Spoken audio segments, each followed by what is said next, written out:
Motion. Halo, assalamualaikum teman-teman. Jumpa lagi dengan saya Ilham Haris. Selamat datang di channel Penomon The Series. Gimana kabar kalian? Semoga selalu sehat dan baik-baik saja ya. Kali ini kita akan meneruskan merangkum Donghua Shinichi Season 7 versi manhwa episode 31 ya guys. Dan alangkah baiknya teman-teman juga nyimak episode-episode sebelumnya biar tahu cerita selengkap-lengkapnya. Kalian bisa cek playlist di deskripsi ya. Dan gak usah berlama-lama lagi, langsung saja gas cuy. Di episode sebelumnya diperlihatkan para dewa yang ngeyel kepada Tathagata dan akan menyerang Tathagata. Akan tetapi tak disangka Jenderal Timur yang langsung maju pertama kali pun langsung dibuat koit oleh Tathagata guys. Hanya dalam satu pukulan saja. Di episode ini, scene diawali dengan diperlihatkannya Jenderal Timur yang terkapar dengan mata yang terpejam. Dan apakah dia sudah mati? Raja Bulan Matahari pun disitu kemudian berkata, "Tathagata, tak kusangka seranganmu sungguh tak berbelas kasihan. Itu tidak seperti karaktermu yang penuh dengan belas kasih." Lalu Tathagata pun langsung menjawab kalau sebelumnya ia sudah mengatakan kepada semuanya. Dan saat ini ia terpaksa melakukan hal itu karena sudah tidak ada cara lain lagi. Dewa Gundul itu pun kemudian menunjuk Tathagata dan berkata, "Untuk membela iblis itu, beraninya kau terang-terangan membunuh Dewa Agung alam surga. Tathagata, Anda telah secara resmi menyatakan perang terhadap alam surga." Mendengar hal itu, Tathagata pun langsung menyincingkan bajunya dan berkata, "Aku hanya melindungi Sasin Guanyin. Tidak ada hubungannya dengan roh darah bumi. Jika Anda ingin tahu yang sebenarnya, beri aku waktu setengah jam." Tathagata pun lalu juga mengucir rambutnya pertanda kalau ia memang bersiap untuk bertempur. Lalu ia berkata lagi, "Jika tidak, kau telah memaksaku untuk memberi pelajaran kepada kalian. Aku memperjuangkan kehidupan para dewa, walaupun itu harus membunuh." Seketika Tathagata pun langsung memasang kuda-kudanya dan siap untuk bertempur guys. Raja Gundul itu pun juga langsung mengeluarkan senjatanya yang berupa cakram. Seketika langit di atasnya pun menjadi sangat terang. Ia pun lalu terbang menuju cahaya itu dengan mengangkat cakram yang digenggamnya dan berkata, "Aku sangat tertarik bertarung denganmu Tathagata. Raja Bulan Matahari ini akan memberi pelajaran kepada dewa pengkhianat ini. Tathagata, lihatlah bagaimana caraku menjemput kematianmu." Dan wush, seketika dari cahaya yang terang itu pun keluar pedang cahaya yang besar. Pedang itu pun langsung menyerang dan menuju Tathagata dengan cepat. Melihat serangan itu, Tathagata pun berucap dalam hati, "Pedang energi bulan matahari ini sangat kuat. Jika aku menahannya, maka guncangannya membuat Sasin Guanyin dalam bahaya. Dan jika aku tak menahannya, maka aku akan terbunuh." Shin langsung beralih memperlihatkan tombak jiwa darah yang berputar-putar. Dan ternyata saat ini roh darah bumi bersama Jizo benar-benar akan menyerang Wukong guys. Wukong pun langsung mengambil tongkat saktinya dan memutar-mutarkannya. Dan ia pun langsung bergegas untuk menyerang mereka juga. Dan Wukong pun berteriak, "Aku akan menghajarmu. Ya ya ya ya ya ya. Tang tang tang tang tang tang." Adu senjata pun sangat sengit antara tongkat Ruyi dengan tombak jiwa darah. Jizo pun juga tak tinggal diam. Ia pun juga langsung melesat dan mengincar kesempatan untuk menyerang Wukong dengan telapak tangan esnya. Wukong yang hampir terkena telapak es itu pun langsung merasakan hawa yang sangat dingin. Tapi untung saja sebelum telapak itu benar-benar mengenainya, Wukong pun segera menyabetkan tongkatnya dan duar. Benturan itu membuat mereka bertiga pun terpental guys. Dan tak disangka, terlihatlah di situ terbentuk bayangan es yang telah membeku. Wukong pun di situ lalu berkata dalam hatinya, "Serangan es yang kuat, bahkan dengan cepat mampu membekukan bayangan dari tongkatku. Kekuatan ini tak bisa diremehkan." Jizo pun lanjut melirik Wukong dan berkata, "Hei Raja Monyet, kenapa kau terlihat terkejut melihat kekuatanku? Akulah yang akan menghancurkanmu." Dan dua, Wukong pun juga tak mau kalah dan langsung membalas pukulan itu.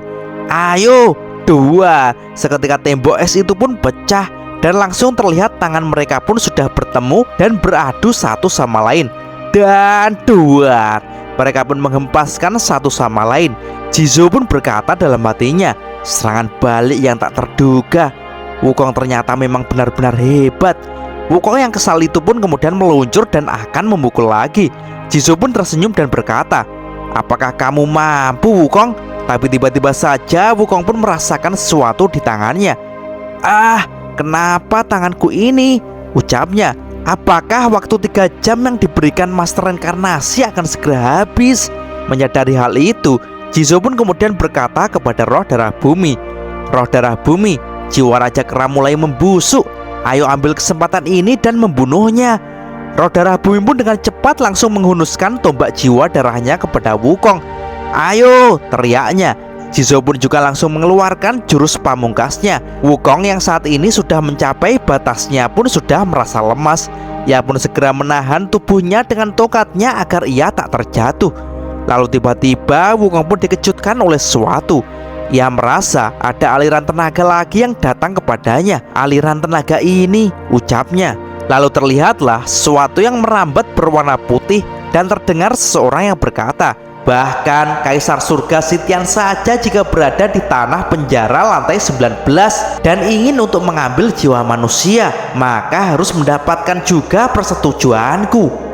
Benda itu kemudian terus merambat ke arah Wukong dan membentuk sebuah kurungan yang segera melindungi Sun Wukong dari serangan Jizo dan roh darah bumi. Dan terlihat pukulan Jizo dan juga tombak dari roh darah bumi pun langsung ditahan oleh kurungan itu. Dan jeder, seketika kurungan itu mengeluarkan petir berwarna biru yang langsung membuat Jizo dan roh darah bumi pun terpental. "Hijue Tianluo," ucap Jizo di situ. Roh darah bumi yang juga terlempar pun langsung bertanya, "Apa itu Hijue Tianluo?" Jizo pun lalu menjelaskan kalau Hijue Tianluo adalah kekuatan 7 aura dari Raja Sitigarba. Kekuatan itu bisa melindungi diri sendiri dan juga bisa melindungi orang lain. Dan dijelaskan, Jue Tianluo ini tidak bisa dihancurkan kecuali jika kita bisa membunuh Raja Sitigarba. Dan terlihat Sitigarba yang telah mengeluarkan kekuatan itu pun duduk bersila dan tertawa dengan wajah yang hitam dan mata yang menyala. Roh darah bumi pun jadi terkejut melihat tatapan dari Raja Sitigarba itu.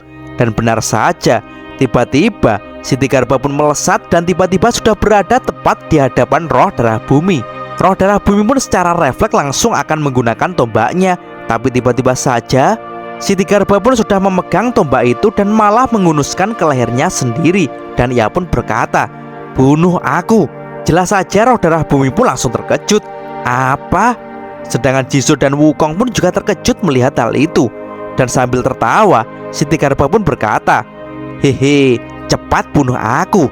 Bukankah jika aku hancur, maka kamu akan bisa membiarkan makhluk hidup di dunia bawah akan pergi dari sini dan menuju ke dunia, bahkan menuju surga, kan?" Jizo yang melihatnya pun hanya jadi tertegun di situ. Lalu Sitigarba pun berkata lagi, "Buddha dalam iblis, katamu neraka tidak kosong. Maka dari itu aku akan mengosongkan dunia bawah. Aku dapat memenuhi keinginanmu. Tetapi kamu juga harus melakukannya satu hal untukku."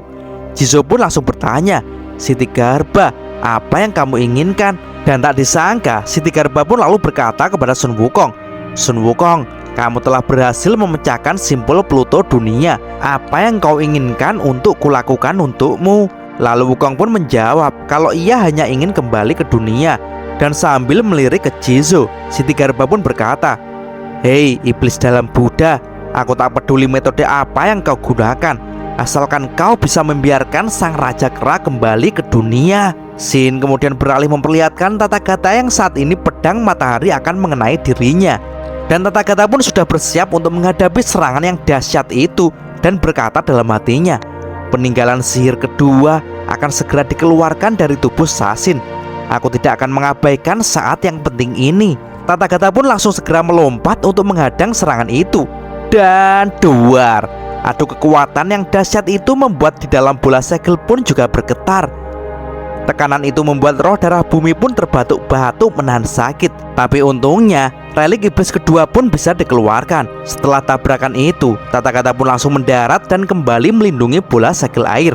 Roh darah bumi pun di situ berkata kepada Tathagata, "Tathagata, relik iblis kedua sudah kupaksa keluar. Di masa depan, Sashin Guanyin menjadi dewa ataukah menjadi iblis, itu tergantung apakah relik iblis yang ketiga bisa berhasil kupaksa keluar atau tidak." Tathagata pun langsung menjawab, "Jangan khawatir, urusan di luar serahkan saja padaku." Dan Tathagata pun langsung dikejutkan oleh sesuatu, karena di atas langit tiba-tiba akan terjadi gerhana matahari. Dan ternyata itu adalah Raja Bulan Matahari yang akan mengeluarkan kekuatannya. Dan kini gerhana matahari pun sudah sempurna. Tathagata pun segera berlari untuk menghadang dan berkata, "Sisa satu relik, aku tidak akan menyerah." Lalu seketika terdengar orang yang berteriak, "Hei Tathagata!" Hal itu langsung membuat Tathagata terkejut. Sedangkan Raja Bulan Matahari pun di situ dengan senyumannya yang licik langsung berkata, "Tathagata, kamu terlalu salfok padaku." Hehehehe. Dan ternyata yang memanggil Tathagata itu adalah Jenderal Timur yang masih bisa bangun lagi dan sekarang sudah siap untuk menghancurkan bola air itu, guys. Jenderal Timur dengan wajah puas di situ pun berkata, "Tathagata, kamu menggunakan meditasi kantuk segel meridian di sekujur tubuhku, sehingga itu membuatku dalam keadaan mati suri. Kamu mencoba menakuti para dewa ya, tapi aku tidak terlalu menghargai kebaikanmu. Apa yang kau rencanakan dengan darah bumi kini akan segera berakhir." Melihat kelakuan dari Jenderal Timur itu, Patkai pun di situ langsung berteriak, "Hei, kau sudah diselamatkan oleh Dewa Tathagata, tapi kau tak tahu terima kasih. Kamu kan dewa, di mana rasa malumu?" Tathagata pun juga langsung berteriak, "Berhenti, kau jangan gegabah Guotian."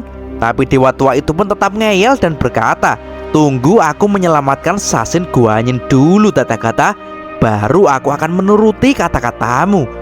Dan keras, Jenderal Timur pun langsung merusak segel itu, guys. Tiba-tiba keluarlah serangan tangan-tangan yang banyak yang dengan brutal menyerang Jenderal Timur. Jelas saja itu membuat dewa tua bangka itu pun kaget bukan main. Segel bola yang telah hancur itu pun juga langsung memuntahkan roh darah bumi. Dan hal itu langsung membuat semuanya begitu terkejut dengan apa yang telah terjadi.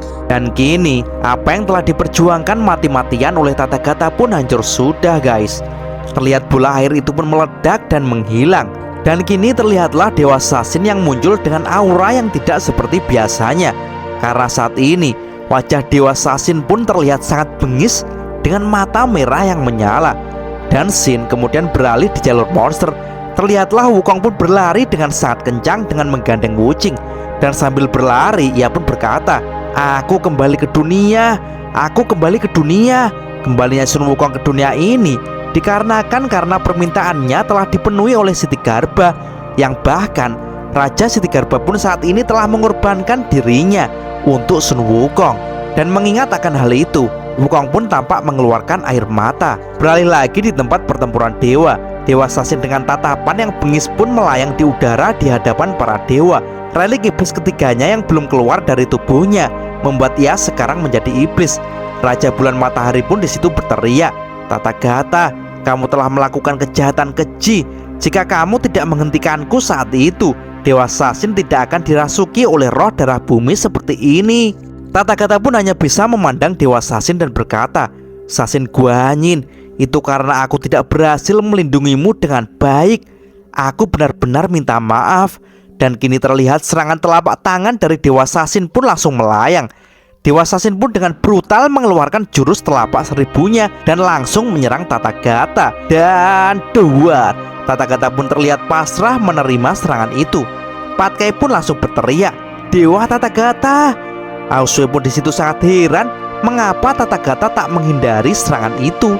Tathagata pun langsung muntah darah dan terpental cukup jauh. Dan hal itu membuat ia pun menjadi sangat kesakitan sambil memegangi perutnya. Dewa Sasin pun di situ berkata, "Tathagata, jangan berpikir karena kamu tak membalas seranganku, aku jadi tidak akan membunuhmu." Tathagata pun di situ kemudian menjawab, "Aku telah membuatmu jatuh ke dalam jalan iblis. Aku memang pantas untuk disalahkan, dan saat ini tidak ada yang bisa membuatmu kembali. Aku hanya bisa membayar dengan nyawaku ini." Dewa Sasin pun lalu berkata, "Kamu memang bersalah. Aku akan menghukummu." Seketika Dewa Sasin pun langsung mengeluarkan rantai besi hukumannya. Rantai itu pun langsung mengikat seluruh tubuh Tathagata dengan sangat kencang, sehingga membuat Tathagata pun jadi tak bisa bergerak. Tapi tiba-tiba, duar! Seketika Jenderal Timur pun langsung menghancurkan balok besi rantai penjara yang mengikat Tathagata, guys. Jenderal Timur pun di situ lalu berkata, Aku di sini tidak menyelamatkanmu. Hanya saja saat ini kamu tidak boleh mati, Tathagata. Sang Buddha Tathagata pun di situ dengan rendah hati menjawabnya. Meski begitu, sang Tathagata sangat berterima kasih kepada Ji Guotian. Jenderal Timur pun lalu berkata lagi, "Gak usah basa-basi lagi, ayo tangani masalah ini dulu." Dewa Sasin pun menatap mereka berdua dan langsung berkata, "Berani-beraninya kalian, engkau bersama Tathagata berdiri bersama. Apa kalian ingin memberontak?" Dan terlihatlah bulan dan matahari dari Raja Gundul itu pun mengeluarkan sebuah pedang. Raja Gundul itu pun lalu berkata, "Sasin Guanyin, Tathagata, Jenderal Guotian, kalian semua akan enyah. Raja kebajikan Taizun akan memusnahkan kalian." Dewa Gundul itu pun kemudian memasang kuda-kuda dengan 2 pedang di tangannya. Dan tampaknya ia akan segera menyerang Sasin terlebih dahulu dan berkata, "Sasin Guanyin, rasakan pedang bulan matahariku ini." "Iya, ma'wet-wet." Sabetan kedua pedang itu pun menimbulkan tebasan-tebasan yang akan menebas Sasin. Tapi Dewa Sasin pun juga langsung mengeluarkan ajian tangan seribunya, yang juga masing-masing tangan memegang berbagai macam jenis pedang, guys. Ia pun di situ berteriak, "Hanya trik seperti itu memalukan." Dan duar, mak terang, jeder, jeder, jeder. Adu pedang pun sangat dahsyat dan sengit, menimbulkan ledakan-ledakan dan sabetan kemana-mana. Ada yang terlempar ke para prajurit surga, ke Patkai dan Auswe, dan semuanya yang ada di situ pun tak luput terkena ledakan-ledakan sabetan yang begitu dahsyat, sehingga mereka pun berusaha untuk menangkis dan menghindarinya. Dan jeder, terlihat adu pedang pun sudah mencapai puncaknya. Dan tiba-tiba, tar, akhirnya pedang bulan matahari pun pecah berkeping-keping, dikalahkan oleh ratusan pedang dari Dewa Sasin, guys. Raja bulan matahari pun langsung syok dan berkata, "Pedangnya patah, bagaimana mungkin?" Dan Dewa Sasin pun langsung menyerangnya lagi tanpa ampun. Ribuan pedang pun langsung meluncur untuk menebas Raja bulan matahari. Tapi tiba-tiba saja muncullah seorang prajurit memakai baju besi dan langsung menyerang Sasin. Ia pun sudah ancang-ancang dengan pedangnya dan berkata, "Hei, kepala besi sudah ada di sini. Dasar kau iblis penjahat." Sasin pun lalu juga berteriak, "Penjahat katamu?" Dewa Sasin pun langsung menunjuk ke arah kepala besi dan mengeluarkan tembakan tombak emas. Dan terang, tombak Sasin pun langsung menembus pedang dan kepala prajurit besi itu. "Matilah kau," ucap Sasin. "Dasar kau kepala besi buruk rupa." Raja bulan matahari pun sangat syok melihatnya dan berkata, "Sasin Guanyin, kau membunuh dengan brutal tanpa pandang bulu. Raja kebajikan Taizun tidak akan membiarkanmu melangkahkan kaki di surga." Seketika Dewa Sasin pun langsung mengeluarkan jurus 1000 tangannya dengan berbagai macam pedang lagi. Serangan itu sangat brutal dengan pedang-pedang yang sangat rapat. Ombak dari pedang-pedang itu pun kemudian menyasar para dewa yang ada di situ, guys. Patkai di situ pun sangat ketakutan dan berlari untuk menghindari ombak ribuan pedang itu. Tapi tak disangka, ia pun malah menuju dan mendekat kepada Dewa Sasin. Sontak saja Patkai pun langsung sangat kaget. Ia pun segera melompat menjauh dan berkata, "Hei, jangan lihat aku tidak ikut-ikutan." Tapi Dewa Sasin pun langsung melirik dan berkata, "Hari ini tak ada yang bisa pergi dariku." Makwet, seketika Sasin pun langsung menyerang dengan ombak pedang untuk menebas Patkai. Tapi tiba-tiba saja Tathagata pun sudah pasang badan di depan Patkai, sehingga serangan pedang yang brutal itu pun langsung menusuk tubuh Tathagata, guys. Tathagata pun langsung terlempar terseret oleh kekuatan pedang itu bersama Patkai. Tathagata pun lalu berteriak, "Kejahatan besar ini telah dilakukan oleh Tathagata kepada tubuhmu. Jangan sakit Patkai." Dan tak hanya itu, Dewa Sasin yang brutal itu pun langsung bersiap dengan kedua jarinya. Dan jelek, seketika jari Sasin pun langsung menancap ke tubuh Tathagata dengan keras. Bahkan hal itu membuat pedang-pedang yang menyerang tubuhnya tadi seketika pecah. "Ini adalah hukuman mati untukmu," ucap Sasin. Tathagata pun langsung muncrat darah dengan jumlah yang sangat banyak, dan ia pun langsung terlempar cukup jauh. Lalu tiba-tiba saja terlihatlah sebuah gulungan hitam yang sangat besar. Dan dari gulungan hitam itu keluarlah gulungan lagi, dan gulungan itu membentuk sosok monster yang langsung menangkap Tathagata. Patkai dan Dewa Sasin pun sangat terkejut. Apa itu sebenarnya? Ucap mereka. Monster hitam pun langsung mendekap Tathagata dan akan memasukkan Tathagata ke dalam gulungan hitam itu untuk melindungi Tathagata. Dan gulungan hitam itu pun terus saja bergulung-gulung. Sasin pun disitu berkata, "Hei, aku tak mengizinkan kau mengambil Tathagata." Tapi tiba-tiba saja dari gulungan hitam itu keluarlah 3 monster alam baka yang mengerikan. Ketiga monster itu pun dengan cepat langsung menyerang Dewa Sasin. Dan Dewa Sasin pun langsung berusaha untuk menangkis serangan itu. Hal itu pun langsung membuat Patkai dan Aosue sangat terkejut. Dan tak hanya itu, para monster itu pun tiba-tiba mengeluarkan duri dari tubuhnya. Dan serak, ketiga monster mengerikan itu dengan durinya langsung membuat Dewa Sasin pun terluka, guys. Dan duri itu ternyata tidak hanya melukai saja, tetapi mengeluarkan sesuatu yang diam-diam menyerang ke dalam tubuh Sasin. Dewa Sasin pun langsung merasa kesakitan dan ia pun ambruk. Dan sambil menahan sakitnya, ia berkata, "Seluruh tubuhku seperti digigit oleh ribuan serangga." Dan tiba-tiba saja Dewa Sasin pun terbelalak karena ia dikejutkan oleh sesuatu. Karena kesempatan itu pun langsung dimanfaatkan oleh Raja Gundul yang tiba-tiba datang dan langsung menyerang untuk membunuh Dewa Sasin dan berteriak, "Sasin Guanyin, mati kau!" Duar.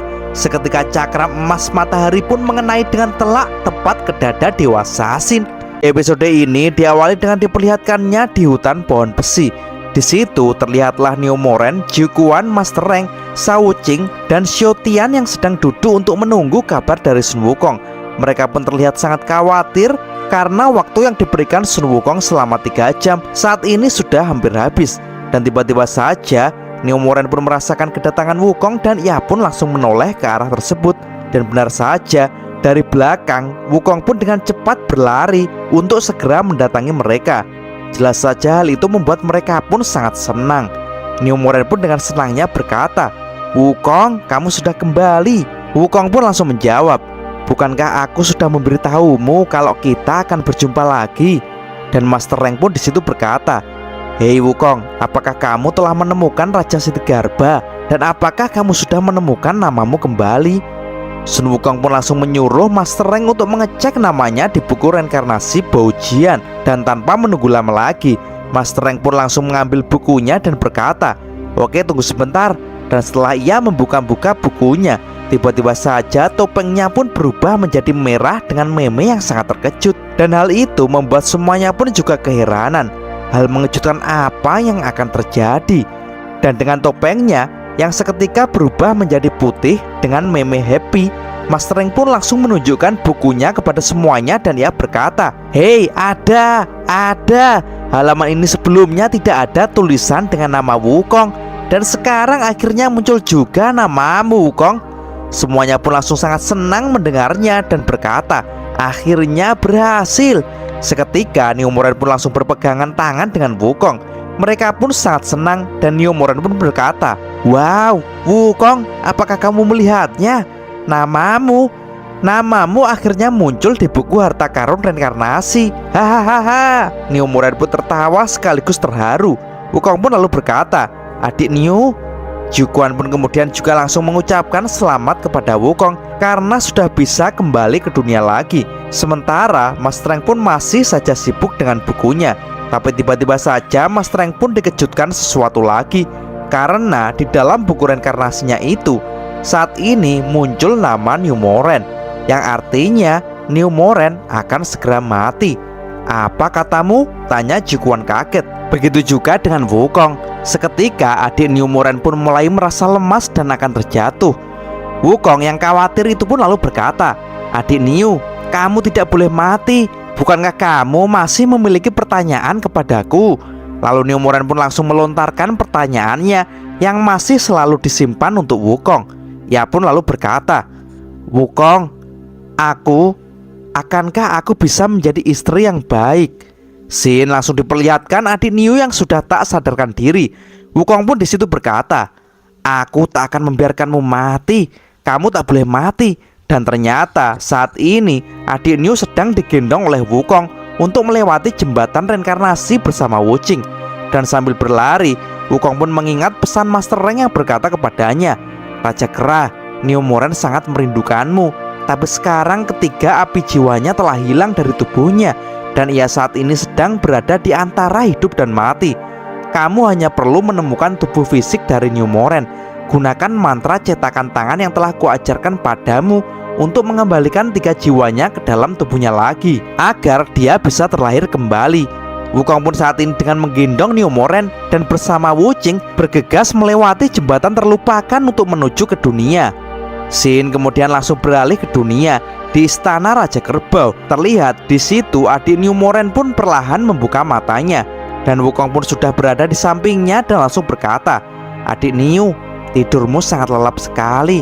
Selamat datang kembali." New Moran pun langsung bertanya, "Apakah aku masih hidup?" Wukong pun di situ lalu berkata, "3 jiwamu telah kembali ke dalam tubuhmu. Lain kali jangan main-main lagi di alam baka ya." New Moran pun kemudian berkata, "Bisakah kamu menjawab pertanyaanku sekarang?" Sementara Wu Qing pun langsung berjalan agak menjauh dari mereka untuk menjaga privasi mereka berdua. New Moran pun saat ini juga berdiri di hadapan Wukong, dan Wukong pun di situ langsung menjawab pertanyaan dari New Moran dan berkata, "Adik New, kamu adalah seorang istri yang baik. Akan tetapi aku bukanlah suami yang baik. Jadi berhentilah melakukan hal-hal bodoh untuk diriku ya. Jangan datang dan jangan cari aku lagi." Mendengar hal itu, adik New Moran pun langsung merasa sangat sedih.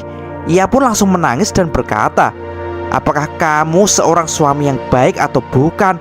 Terserah kamu mengatakan apa, tapi biarkan aku membuat keputusan, Wukong." Lalu Wukong pun dengan perasaan sedih mengatakan dengan jujur kepada New Moran, "Jangan konyol, aku sama sekali tidak mencintaimu, karena orang yang paling aku cintai adalah Sui." Jelas saja hal itu langsung membuat New Moran sangat terpukul dan shock. Lalu ia pun berkata, "Sun Wukong, kamu sangat kejam." Dan New Moran pun berkata lagi, "Wukong, kenapa kamu tidak bisa seperti saat kita bersama di awan dan membohongi aku lagi? Kamu bisa menipuku untuk menunggumu di istana kerbau ini. Mungkin pada waktunya aku bisa melupakanmu." Wukong pun lalu menjawab, "Adik New, aku tidak ingin berbohong kepadamu lagi." Mendengar hal itu, New Moran pun langsung marah dan menangis dan berteriak, "Terus apa yang kamu inginkan dengan kamu mengatakan hal semacam itu? Kenapa saat itu kamu berkata kalau kamu berharap aku untuk menjadi istri yang baik?" Lalu tiba-tiba muncullah sosok Raja Kerbau dari belakang New Moran, dan ia pun langsung berkata, "Sudahlah adik New." New Moran pun langsung menjawab, "Kakak, hatiku sangat sakit. Rasa sakit ini membuatku tak berdaya." Sang kakak pun lalu berkata lagi, "Kakak mengerti, kau tidak seharusnya menanggung rasa sakit ini." Lalu adik New yang menangis itu pun menjawabnya, "Kakak, karena kau tidak jadi New Moran, maka kau tidak akan mengerti sakitnya hati ini." Lalu Raja Kerbau pun dengan tatapan yang sangat misterius, ia pun berkata lagi, "Yakinlah, kamu tidak perlu lagi merasakan penderitaan yang seperti ini."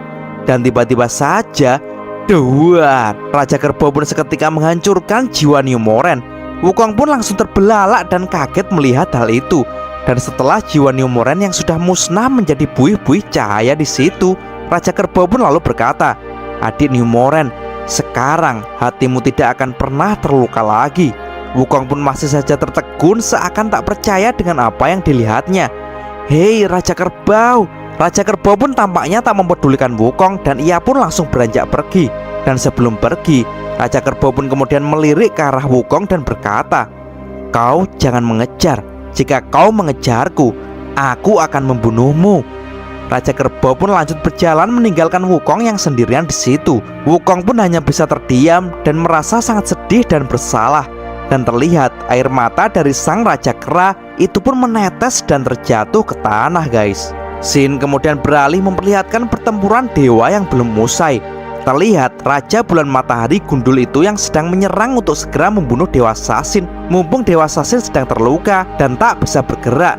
Dan dengan songongnya ia pun berkata, "Hahaha, ternyata kemampuanmu cuma segini Sasin. Raja Bulan Matahari di sini akan membuatmu berlutut." Sasin yang tubuhnya masih tidak bisa bergerak karena efek racun dari duri monster alam baka. Ia pun mau tak mau harus menerima serangan dari Dewa Gundul itu. Dan ia pun berkata dalam hati, sangat berbisa yang menembus tubuh ini. Sulit untuk membuatku bergerak." Sesegera mungkin aku harus segera keluar dari kondisi ini. Kalau tidak, bisa-bisa.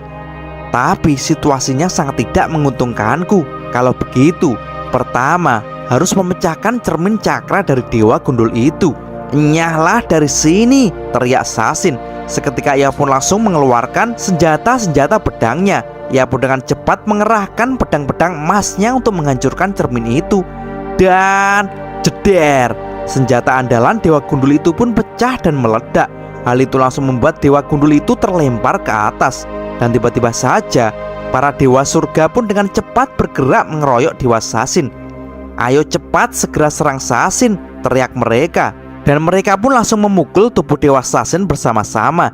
Tapi tiba-tiba saja Dewa Sasin pun langsung berteriak, inilah waktunya. Jurus bunga jatuh menyembah Buddha, Makduar. Seketika para dewa kacung surga itu pun semua langsung terpental dan langsung terkaget. Karena tangan mereka semuanya merasakan sesuatu yang sangat aneh. Ah, tanganku, apakah ini racun? Jenderal Barat pun juga berkata, ketika dia memukul kita barusan, apakah itu adalah serangan balik? Dan terlihat kini Dewa Sasin pun sudah memegang kepala Raja Bulan Matahari dan berkata, oh, kau mau menundukkan kepalaku ya? Kembalikan saja matahari dan bulanmu. Perlawananmu itu sia-sia, hanya akan merubahmu menjadi binasa. Dewa Sasin yang akan benar-benar membunuh Dewa Gundul itu, ia pun kemudian berkata lagi, apakah kamu bisa membawaku ke Taizun? Ayo cepat bawaku ke sana.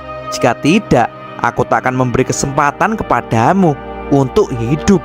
Dan akhirnya Dewa Bulan Matahari pun bersama para dewa yang lain mengantar Dewa Sasin pergi ke surga 33 untuk menemui Raja Kebajikan. Sesampainya di sana, Dewa Gundul langsung memanggil Taizun. Raja Kebajikan, Raja Kebajikan, Dewa Sasin datang untuk bertemu denganmu, teriaknya. Dan tiba-tiba saja terlihat rentengan kertas mantra yang berterbangan. Kertas itu langsung menuju ke Dewa Sasin dan langsung menggulung tubuh Dewa Sasin. Lalu muncullah rantai bercahaya biru yang langsung mengikat Dewa Sasin. Dan dari atas kepala Dewa Sasin muncullah lingkaran kertas mantra yang membentuk sebuah portal yang sangat terang. Dan terdengar suara, Sasin Guanyin, cepat bangunlah. Lalu tiba-tiba muncullah Taisang Laojun dari portal itu dan langsung menotok jidat Dewa Sasin dengan kedua jarinya. Dan sambil berkata, kamu sangat jahat, biarkanku membantumu. Dari pukulan itu, seketika jidat Dewa Sasin pun langsung bocor dan muncrat keluar darah. Dan setelah melakukan hal tersebut, Taizun pun langsung melompat dan menjauh dari Dewa Sasin. Jenderal Timur yang melihat hal itu pun lalu berkata, hanya dengan satu pukulan saja itu sudah bisa melukai Sasin. Kekuatan suci Taizun tampaknya menjadi lebih kuat dari sebelumnya. Sedangkan Taizun pun disitu berkata, untungnya aku segera memblokir tepat waktu. Resiko besar jika kekuatan iblis jahatmu melakukan serangan kepadaku. Dan terlihat kini darah yang keluar dari jidat Dewa Sasin pun berhenti dan mengeluarkan asap. Dan ia pun berkata, kamu bilang aku iblis jahat. Dan seketika luka di jidatnya pun kini tiba-tiba langsung menutup.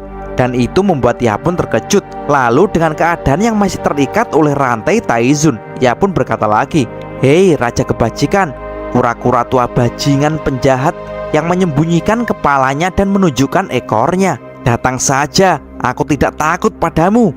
Lalu Taizun pun berkata, hei Sasin, aku sudah cukup baik menggunakan pedangku untuk menanamkan energi positif ke dalam tubuhmu. Dan aku juga berniat untuk mengurangi pengaruh relik iblis dalam tubuhmu. Lalu Dewa Sasin pun dengan geram berkata, hati iblisku telah menyatu. Kamu dan aku sekarang seperti kebaikan dan kejahatan yang tidak bertentangan. Taizun pun langsung menunjuk Dewa Sasin dan berkata, kendalikan hatimu. Mungkin masih ada kesempatan Sasin Guanyin. Aku benar-benar tidak tahan melihatmu jatuh ke dunia iblis. Lalu Dewa Sasin pun berkata lagi, relik iblis ini telah menyatu bersama tubuhku. Sudah terlambat. Taizun pun lalu berkata, dunia ini tidak kekal. Bagaimana bisa ada yang mutlak? Mendengar hal itu, Dewa Sasin pun lalu berkata, hei Raja Kebajikan, hanya ada satu hal yang bisa kau lakukan sekarang. Kamu menghancurkanku, atau aku yang akan meratakan surga dan membuatnya menjadi lautan darah. Jelas saja perkataan itu langsung membuat para dewa pun terkejut karena dewa iblis Sasin tampaknya akan mengamuk. Taizun pun langsung mengacungkan kipasnya dan berkata, selama ribuan tahun, satu-satunya yang harus dilaksanakan Raja Kebajikan ini adalah melindungi surga dan menegakkan kebenaran. Jika kamu menginginkan pertumpahan darah di langit, kami, para dewa akan membunuhmu. Keempat jinggang di situ pun seketika melompat untuk mengeroyok dewa Sasin. Sedangkan Jenderal Mata Tiga dan Aosue pun masih berdiri di situ dan hanya menonton saja, guys. Di situ Aosue pun berkata, Jenderal Mata Tiga, semua orang bergegas untuk bersama-sama menyerang Sasin. Tapi kenapa kamu hanya diam saja? Tapi Jenderal Mata Tiga itu pun tampaknya hanya tertegun dan diam saja di situ. Dan melihat ia akan dikeroyok, kini Dewa Sasin pun sangat marah. Ia pun lalu berteriak, dan dua. Seketika rantai kebajikan yang mengikat Dewa Sasin pun jadi hancur dengan kekuatan 1000 tangan pedang emasnya lagi. Para jinggang yang akan menyerangnya pun jadi kewalahan dan terpental akibat ledakan itu. Dan tiba-tiba saja muncul Jenderal Timur dari belakang Dewa Sasin. Ia pun langsung melancarkan serangan bola api andalannya. Dewa Sasin yang terkejut itu pun dengan cepat langsung menyerang balik Jenderal Timur dengan kekuatan tangan 1000-nya dan berkata, belajarlah kalian dari langkah Jiguotian yang brilian ini, telapak es kelapa dingin. Seketika kekuatan tangan 1000 itu dengan cepat langsung mengarah ke arah Jenderal Timur. Dewa Sasin pun lalu melompat dan memukul dada Jenderal Timur dengan telapak tangan kanannya, yang langsung membuat Jenderal Timur pun terpental ke atas. Jenderal Timur pun langsung melompat untuk menyeimbangkan tubuhnya, dan ia pun sangat terkejut karena pukulan Dewa Sasin itu membekas di dadanya. Ia pun lalu berkata, kekuatan telapak tangan ini sangat dingin dan langsung merasuk ke dalam tubuhku. Jenderal Timur pun tak mau menyerah. Ia lalu segera merilis kekuatan api dengan kedua tangannya dan berkata, meskipun ini sangat dingin dan kasar, tapi ini tidak akan bisa menghentikan orang tua ini. Dan perlahan-lahan luka dari telapak es itu pun menghilang. Akan tetapi Jenderal Timur pun di situ berkata lagi, luka ini sudah menghilang, tetapi rasa dingin ini pertanda masih ada sisa-sisa dari serangan Sasin itu. Aku tak bisa meremehkan Sasin. Raja Kebajikan yang melihat hal itu pun lalu berkata dalam hatinya, satu serangan saja bisa membuat Jiguotian terluka. Kekuatan iblis Sasin ini memang tak terduga. Tampaknya Sasin ini memang tak bisa ditangkap, dan aku harus merayunya untuk masuk ke dalam tungku. Ia pun langsung melakukan siasatnya. Ia pun segera terbang mendekat ke Dewa Sasin dan berkata, surga 33 merupakan tempat kedamaian sejati. Tidak cocok untuk kita saling membunuh. Sasin Guanyin, jika kamu punya nyali, ayo kita cari tempat lain saja untuk bertarung bersamaku lagi. Lalu Dewa Sasin pun langsung menjawab, membunuh orang di mana-mana itu sama saja. Aku tidak tertarik untuk berpindah tempat. Lalu di situ Taizun pun berkata lagi, bukankah kau bertanya-tanya tentang pertempuran di tempat bulan sabit saat itu? Dan apa kau tahu tujuan sebenarnya dari pertempuran itu? Tentang tata gata, roh darah bumi, dan bagaimana aku akan memainkanmu. Apakah kamu tidak tertarik, Sasin Guanyin? Mendengar hal itu, Dewa Sasin pun menjadi sangat terkejut dan berteriak, hei Taizun, apa yang barusan kau katakan? Dan sambil melompat ke piring terbangnya, Dewa Bulus itu pun kemudian berkata, pukulan telapak tangan yang kulakukan di bulan sabit itu sebenarnya bukan untuk menyelamatkanmu, tapi sebenarnya agar relik iblis itu semakin masuk ke dalam tubuhmu. Jadi kamu telah berkontribusi dalam rencanaku. Dan sambil akan pergi, Taizun pun berkata lagi, bagaimana sekarang, apakah kamu tertarik untuk ikut denganku, Sasin? Perkataan dari Dewa Bulus itu pun sontak membuat semuanya menjadi terkejut, terutama Dewa Sasin. Dewa Sasin pun menjadi kesal dan bergegas untuk segera menyusul Taizun dan berteriak, Dewa tua kebajikan, berhenti kau. Dan kini terlihat para dewa pun tertegun dan memandangi kedua dewa tingkat tinggi yang pergi meninggalkan mereka. Terlihat Dewa Gundul pun sangat terkejut dan berkata, Raja Kebajikan. Aosue pun disitu hanya tersenyum dan berkata, Raja Kebajikan ini ternyata mempunyai rencana busuk. Sedangkan Jenderal Mata Tiga pun hanya terdiam saja di situ dan tak mau berkata apa-apa melihat kenyataan yang membagongkan itu, guys. Scene kemudian beralih di tempat Biksu Tong. Kemunculan para monster dari dua ras monster brutal dari bawah jurang membuat semuanya pun terkejut. Biksu Tong pun di situ berkata, apa alasan mereka datang kemari? Sekarang tidak ada jalan keluar karena dipenuhi oleh pengejar. Tuan Su pun di situ juga berkata, apa alasan mereka? Bahkan 6 ras monster menuju ke sini. Mungkinkah mereka? Dan kini terlihat para monster-monster itu berjalan naik dari bawah jurang. Dan di situ terlihatlah ada 2 pimpinan monster. Yang pertama adalah monster yang menyerupai anak kecil yang lucu dengan membawa mainan, dan itu adalah sang bocah hantu. Dan yang kedua adalah monster serigala dengan kuku yang sangat tajam seperti pedang, sehingga monster itu dijuluki serigala pedang, guys. Dan kini ketua zombie pun melompat untuk menghadang mereka sambil berkata, hei, ini adalah tempat ras monster umur panjang. Kalian tidak boleh masuk sembarangan ke sini. Dan di depan para monster di bawah, Raja Zombie pun berkata lagi, setiap suku bangsa memiliki aturannya masing-masing. Aku tidak akan menyinggung orang lain, dan orang lain jangan menyinggung saya. Lalu bocah hantu pun di situ berkata, hehe, siapa yang menetapkan aturan seperti itu? Di semua tempat jalur monster ini adalah tempat kita, anak-anak hantu bermain. Siapa yang berani mencegah anak-anak ini? Dan serigala pedang pun di situ juga berkata, aku hanya tahu satu aturan. Siapapun yang terkuat adalah tuan di sana. Jadi dimanapun aku berada, ini adalah tempatku. Bocah hantu pun lalu menyahut, Daulang, apa yang kamu katakan? Apakah kamu tidak menganggap kami serius? Mendengar perkataan mereka, Raja Zombie pun langsung berkata, kalian semua omong kosong. Raja Zombie pun langsung menyuruh seluruh anak buahnya untuk segera mengeroyok para monster itu. Ayo bunuh mereka, teriaknya. Mereka semua pun berbondong-bondong maju, dan perang pun pecah, guys. Terlihat serigala pedang pun matanya langsung menyala, dan dengan membabi buta ia pun menyerang kawanan para zombie itu. Dan sering. Seketika serigala pedang pun menebas dan mencincang para zombie dengan cakarnya, sehingga hal itu membuat tubuh para zombie pun tercincang menjadi berkeping-keping. Dan ia pun berkata, ras monster umur panjang apa? Aku sudah lama tidak senang denganmu. Bunuh. Karena kalian tidak bisa mati, aku akan mencincang kalian menjadi berkeping-keping. Di sisi lain, 2 manusia zombie pun juga menyerbu bocah hantu. Lalu dengan cepat bocah hantu pun mengeluarkan senjata gasingnya dan berkata, kenapa hanya ada 2? Ayo datang dan datang lagi. Seketika jurus gasingnya pun berputar dengan sangat cepat dan langsung memecahkan pedang dan kepala para zombie itu, guys. Kalian akan menjadi hantu tanpa kepala. Hahaha, ucap bocah hantu itu. Melihat tawuran ini, di mana pasukan zombie tampaknya kewalahan melawan para monster yang ganas itu, Raja Zombie pun lalu berkata, mereka semuanya datang kemari. Kenapa? Para monster yang telah banyak menghabisi para zombie itu kemudian berkata, ras panjang umur adalah yang terlemah di antara 6 ras besar. Aku menyarankan kalian semua untuk mundur dan tidak melakukan pengorbanan yang tidak perlu. Dan bocah hantu pun lanjut berkata, karena kami di sini ingin bertemu dengan seseorang. Terlihat Biksu Tong pun saat ini langsung melompat maju dan langsung berkata, apakah seseorang yang kalian maksud itu adalah diriku?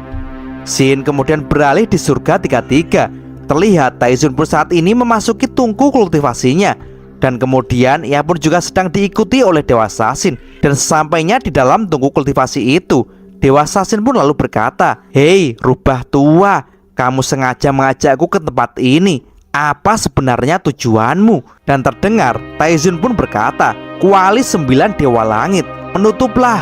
Seketika pintu tungku kultivasi milik Raja Kebajikan itu pun mulai menutup. Dewa Sasin pun tampak melihat tungku yang tertutup itu. Hei Raja Kebajikan, apa kau ingin bermain-main denganku? Lalu Raja Kebajikan pun berkata, hei, aku sudah siap menggunakanmu untuk melakukan percobaan. Percobaan? Tanya Sasin di situ. Taizun pun di situ berkata, Sasin Guanyin, aku siap menggunakanmu untuk melakukan proses alkimia. Dewa Sasin pun langsung berkata, alkimia? Hei Raja Kebajikan, apakah kamu terlalu tua untuk mulai berbicara omong kosong seperti ini? Taisang pun langsung menggunakan mantranya untuk membangkitkan tungku Dewa 9 Langitnya ini. Seketika tungku itu pun langsung berputar. Terlihat muncul petir dari langit yang langsung menyambar tungku itu. Hal itu membuat tungku itu menjadi bergetar. Taizun pun di situ lalu berkata, Sasin Guanyin, Apakah kamu akan menjadi seorang dewa ataukah menjadi seorang iblis? Ayo masuk ke dalam tungku 9 dewa langitku. Dan kau sekarang tak bisa lagi untuk terbang keluar. Sasin yang saat ini merasa kalau dia akan dimanfaatkan oleh Taizun, ia pun lalu mengeluarkan kekuatan pasukan jaring emas Sasin. Seketika keluarlah pasukan dewa Sasin dengan kepala botak yang menyerbu Taizun. Dan duar, pasukan Buddha gundul itu pun melepaskan kekuatan telapaknya kepada Taizun. Taizun pun berusaha sekuat tenaga untuk menahan serangan itu dan berkata, mengubah kutukan menjadi bentuk. Gas diringkas menjadi tubuh. Kekuatan Sasin sangat dalam dan tak terduga. Taizun pun tak tinggal diam. Ia pun langsung merilis dinding segel emasnya yang keluar dari dalam tanah. Akan tetapi pasukan Buddha gundul pun langsung bersatu dan mereka pun berputar-putar untuk membuat sebuah serangan pusaran untuk menembus dinding itu. Dan benar saja, serangan pusaran Buddha itu pun membuat dinding Taizun pun tertembus dan serangan itu mampu mengenai tubuh Taizun. Dan duar, telapak Buddha botak itu pun berhasil memukul dada dari Taizun. Taizun pun juga tak mau kalah. Ia lalu berusaha menangkis dan menyerang para bayangan Buddha gundul itu. Dan pertempuran menjadi sangat sengit. Taizun pun lalu mengeluarkan rantai cahaya biru andalannya. Rantai itu langsung mengikat semua Buddha gundul di situ. Dan tak hanya itu, Taizun pun lalu mengeluarkan kertas mantra segelnya yang langsung menempel ke kepala para Buddha gundul itu. Dan blar blar blar blar, seketika kertas itu pun meledak dan menghancurkan para pasukan Buddha gundul itu, guys. Dan tiba-tiba terlihatlah bayangan biru yang menuju ke arah Taizun. Dan ternyata itu adalah lempengan biru kekuatan dari Sasin Guanyin. Sasin pun lalu berteriak, "Taizun, buka pintunya!" Taizun di situ kemudian berkata, "Ini saatnya." Ia pun langsung menyabetkan kipas bulunya untuk menangkis serangan dari Sasin. Dan jeder, benturan dari kekuatan itu membuat Taizun pun terdorong ke atas. Ia pun kemudian tiba-tiba malah melompat-lompat menuju ke tungku bagian atas. Ia pun lalu berteriak, "Tentu saja aku akan pergi meninggalkanmu di sini." Hahaha. Ia pun langsung melompat ke atas piring terbangnya. Selamat tinggal Sasin Guanyin. Sasin yang melihat hal itu pun sangat terkejut. Dan benar saja, Taizun pun dengan cepat keluar dari tungku itu dan berteriak, "Tutup sekarang." Ia pun lalu mengeluarkan kertas segel mantranya dan langsung menempelkannya ke sisi tutup tungku kultivasi itu agar tungku itu terkunci dengan rapat untuk mengurung Dewa Sasin di dalam, guys. Dewa Sasin yang berada di dalam pun segera melompat untuk mendorong tutup yang saat ini mengurung dirinya. "Sialan kau, Dewa Bulus," ucapnya. "Hahaha. Sialan katamu, Sasin. Kamu hanya perlu dengan patuh membiarkanku untuk membuat formula alkimia." Seketika Taizun pun langsung mengangkat tangannya ke langit dan berkomat-kamit membaca mantra. Dan ia pun berkata, "9 fenomena kosong, beri aku 9 api surgawi." Jeder, seketika keluar petir dari atas langit yang berwarna biru dan kuning. Lalu dari petir itu muncullah api surgawi yang berwujud naga bercahaya kuning dan berwujud macan bercahaya biru. Api-api surgawi itu pun berjalan dan mendekat ke arah tungku 9 dewa langit itu. Terdengar Taizun pun berteriak, "Api langit, bergabunglah!" Dan duar, kedua api itu pun langsung saling berbenturan. Dewa Bulus itu pun dengan penuh semangatnya berteriak, "Tungku ilahi 9 surga ditambah 9 surga Senhuo tidak hanya dapat menyembuhkan luka, tetapi juga membunuh musuh. Efek magis dari alkimia. Sasin Guanyin, aku ingin lebih memberimu tekanan. Kamu akan terbang kepada aku dengan patuh dan lebih mengeluarkan asap lagi." Tapi tiba-tiba, jeder, seketika terjadi ledakan dahsyat dari tungku itu. Hal itu langsung membuat Taizun pun sangat terkejut. Ledakan itu pun sangat banyak. "Apa?" ucap Taizun keheranan. Dan duar, seketika terjadi puncak ledakan yang super dahsyat yang membuat tutup tungku Dewa 9 Langit itu pun menjadi hancur. "Ini mustahil," ucap Taizun di situ. Dan tiba-tiba saja Taizun pun langsung tercengang dengan apa yang dilihatnya saat ini. Karena ternyata terlihat Dewa Sasin sudah berada tepat di hadapan Taizun dengan amarah yang mengerikan dengan kobaran api yang sangat membara dari tubuhnya. Taizun pun di situ sangat ketakutan dan panik. Dan ia pun berkata, "Sasin, kenapa kamu bisa membuka segelku?" Lalu Sasin pun dengan tatapannya yang tajam berkata, "Dewa kebajikan, kamu rubah tua.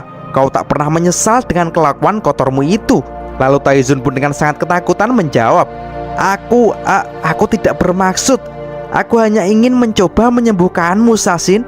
Dewa Sasin yang sudah sangat muak dengan kelakuan Dewa Bulus itu kemudian berteriak, "Diam dan matilah!" Seketika Dewa Sasin pun langsung mengeluarkan kekuatan api dari tangannya untuk membakar Taizun. Taizun pun sangat panik dan segera menangkisnya dengan kipas bulu Garudanya. Dan kini terlihat api yang dahsyat dari Dewa Sasin pun berusaha untuk melahap Taizun. Akan tetapi kipas bulu Garuda Taizun memang sangat kuat dan tidak akan bisa hancur oleh api sekuat apapun. Taizun pun sekuat tenaga berusaha menahan serangan api itu. Taizun yang tak bisa menahan api itu terus menerus. Ia pun lalu mencoba mengalihkan dan melemparkan api itu ke arah yang lain. Dan jeleng, terlihat di situ terjadi ledakan yang besar dari kekuatan api Dewa Sasin. Dan setelah serangan itu, terlihat kipas bulu Garuda itu pun masih mengeluarkan asap yang tebal. Taizun pun segera meniupnya sambil berkata, "Kekuatan api 9 suci dari tubuhmu memang tak terbendung. Bahkan artefak bulu Garudaku ini hampir saja tak bisa menahannya." Dan tiba-tiba saja Dewa Sasin pun sudah berada di depan Taizun dan berkata, "Raja kebajikan, apa yang kulakukan di sini? Bisakah kamu ceritakan padaku?" Jelas saja pertanyaan itu membuat Taizun langsung keheranan. Apakah saat ini Dewa Sasin sudah sadar kembali? Scene kemudian beralih di tempat rombongan Biksu Tong. Terlihat Biksu Tong di situ berkata kepada para ras monster brutal, "Apakah yang kalian inginkan itu adalah Tarzan Zhang ini?" Lalu bocah hantu di situ pun langsung menjawab, "Sang Buddha Tripitaka, Anda memang sangat pintar untuk mengetahui bahwa kami sedang mencari Anda." Biksu Tong pun dengan entengnya langsung menyahut, "Aku hanya menebaknya, itu saja." Lalu Tuan Su pun langsung melompat ke depan Biksu Tong dan berkata, "Aku tidak akan membiarkan kalian mengambil Biksu Tong." Dan tanpa basa-basi, serigala pedang pun langsung melompat untuk menyerang Tuan Su dengan cakarnya dan berkata, "Jika aku jadi kamu, maka aku tidak akan mengatakan omong kosong di depan musuh seperti itu." Dan duar, tiba-tiba saja serigala pedang itu pun langsung dipukul oleh Biksu Tong. Dan di situ Biksu Tong pun dengan mantapnya menjawab perkataan dari serigala pedang itu, "Jika aku jadi kamu, aku tidak akan berada di depan musuh dan melakukan tindakan konyol ini." Serigala pedang pun langsung sangat kesal dengan perbuatan Biksu Tong itu. Biksu Tong pun lalu berkata, "Tarzan Zhang ini hanyalah seorang pengembara di jalan monster yang besar ini. Aku tidak pernah bertindak jahat kepada monster jika mereka tidak bertindak jahat kepadaku. Dan jika mereka bertindak jahat dan semena-mena kepada kami, maka aku tak akan segan-segan untuk tidak menunjukkan belas kasihan." Dan terlihat pukulan dari Biksu Tong tadi menimbulkan efek terbakar di kepala serigala pedang. Dan ia pun di situ berkata, "Sial, bagaimana bisa aku dibodohi oleh aura Tarzan Zhang ini?" Dan di sisi lain, terlihat bocah hantu sedang mengeluarkan kekuatan gangsingnya untuk menangkap Aoye. Aoye yang sudah terikat itu pun langsung dilemparkan bocah hantu itu ke punggung badan monsternya. Hal itu membuat Biksu Tong pun jadi terkejut. "Lepaskan, lepaskan aku!" teriak Aoye di situ. Sang bocil hantu pun di situ lalu berkata, "Kita lihat saja apakah Tuan Sanzang menggunakan darahnya yang berharga untuk menyelamatkanmu. Jika ini benar, kamu sekarang benar-benar akan mengirim harta karun." Biksu Tong pun di situ langsung berteriak, "Hei, jangan sakiti dia!" Serigala pedang pun langsung menjawab, "Jika Anda ingin menyelamatkannya, ikutlah dengan kami."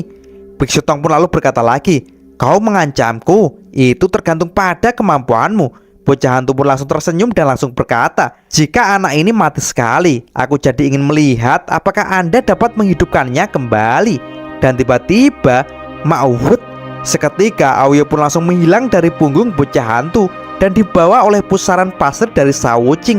Dan Wuqing pun berkata, "Mengambil hidup seorang anak dan mengancam guru, sungguh perbuatan yang tercela." Melihat kedatangan Wuqing yang tiba-tiba dan juga di saat yang tepat, Biksu Tong pun lalu berkata, "Wuqing, kamu ternyata telah kembali." "Iya guru," jawab Wuqing. Biksu Tong pun lalu segera bertanya lagi, "Terus bagaimana? Apakah kamu juga telah menemukan Wukong?"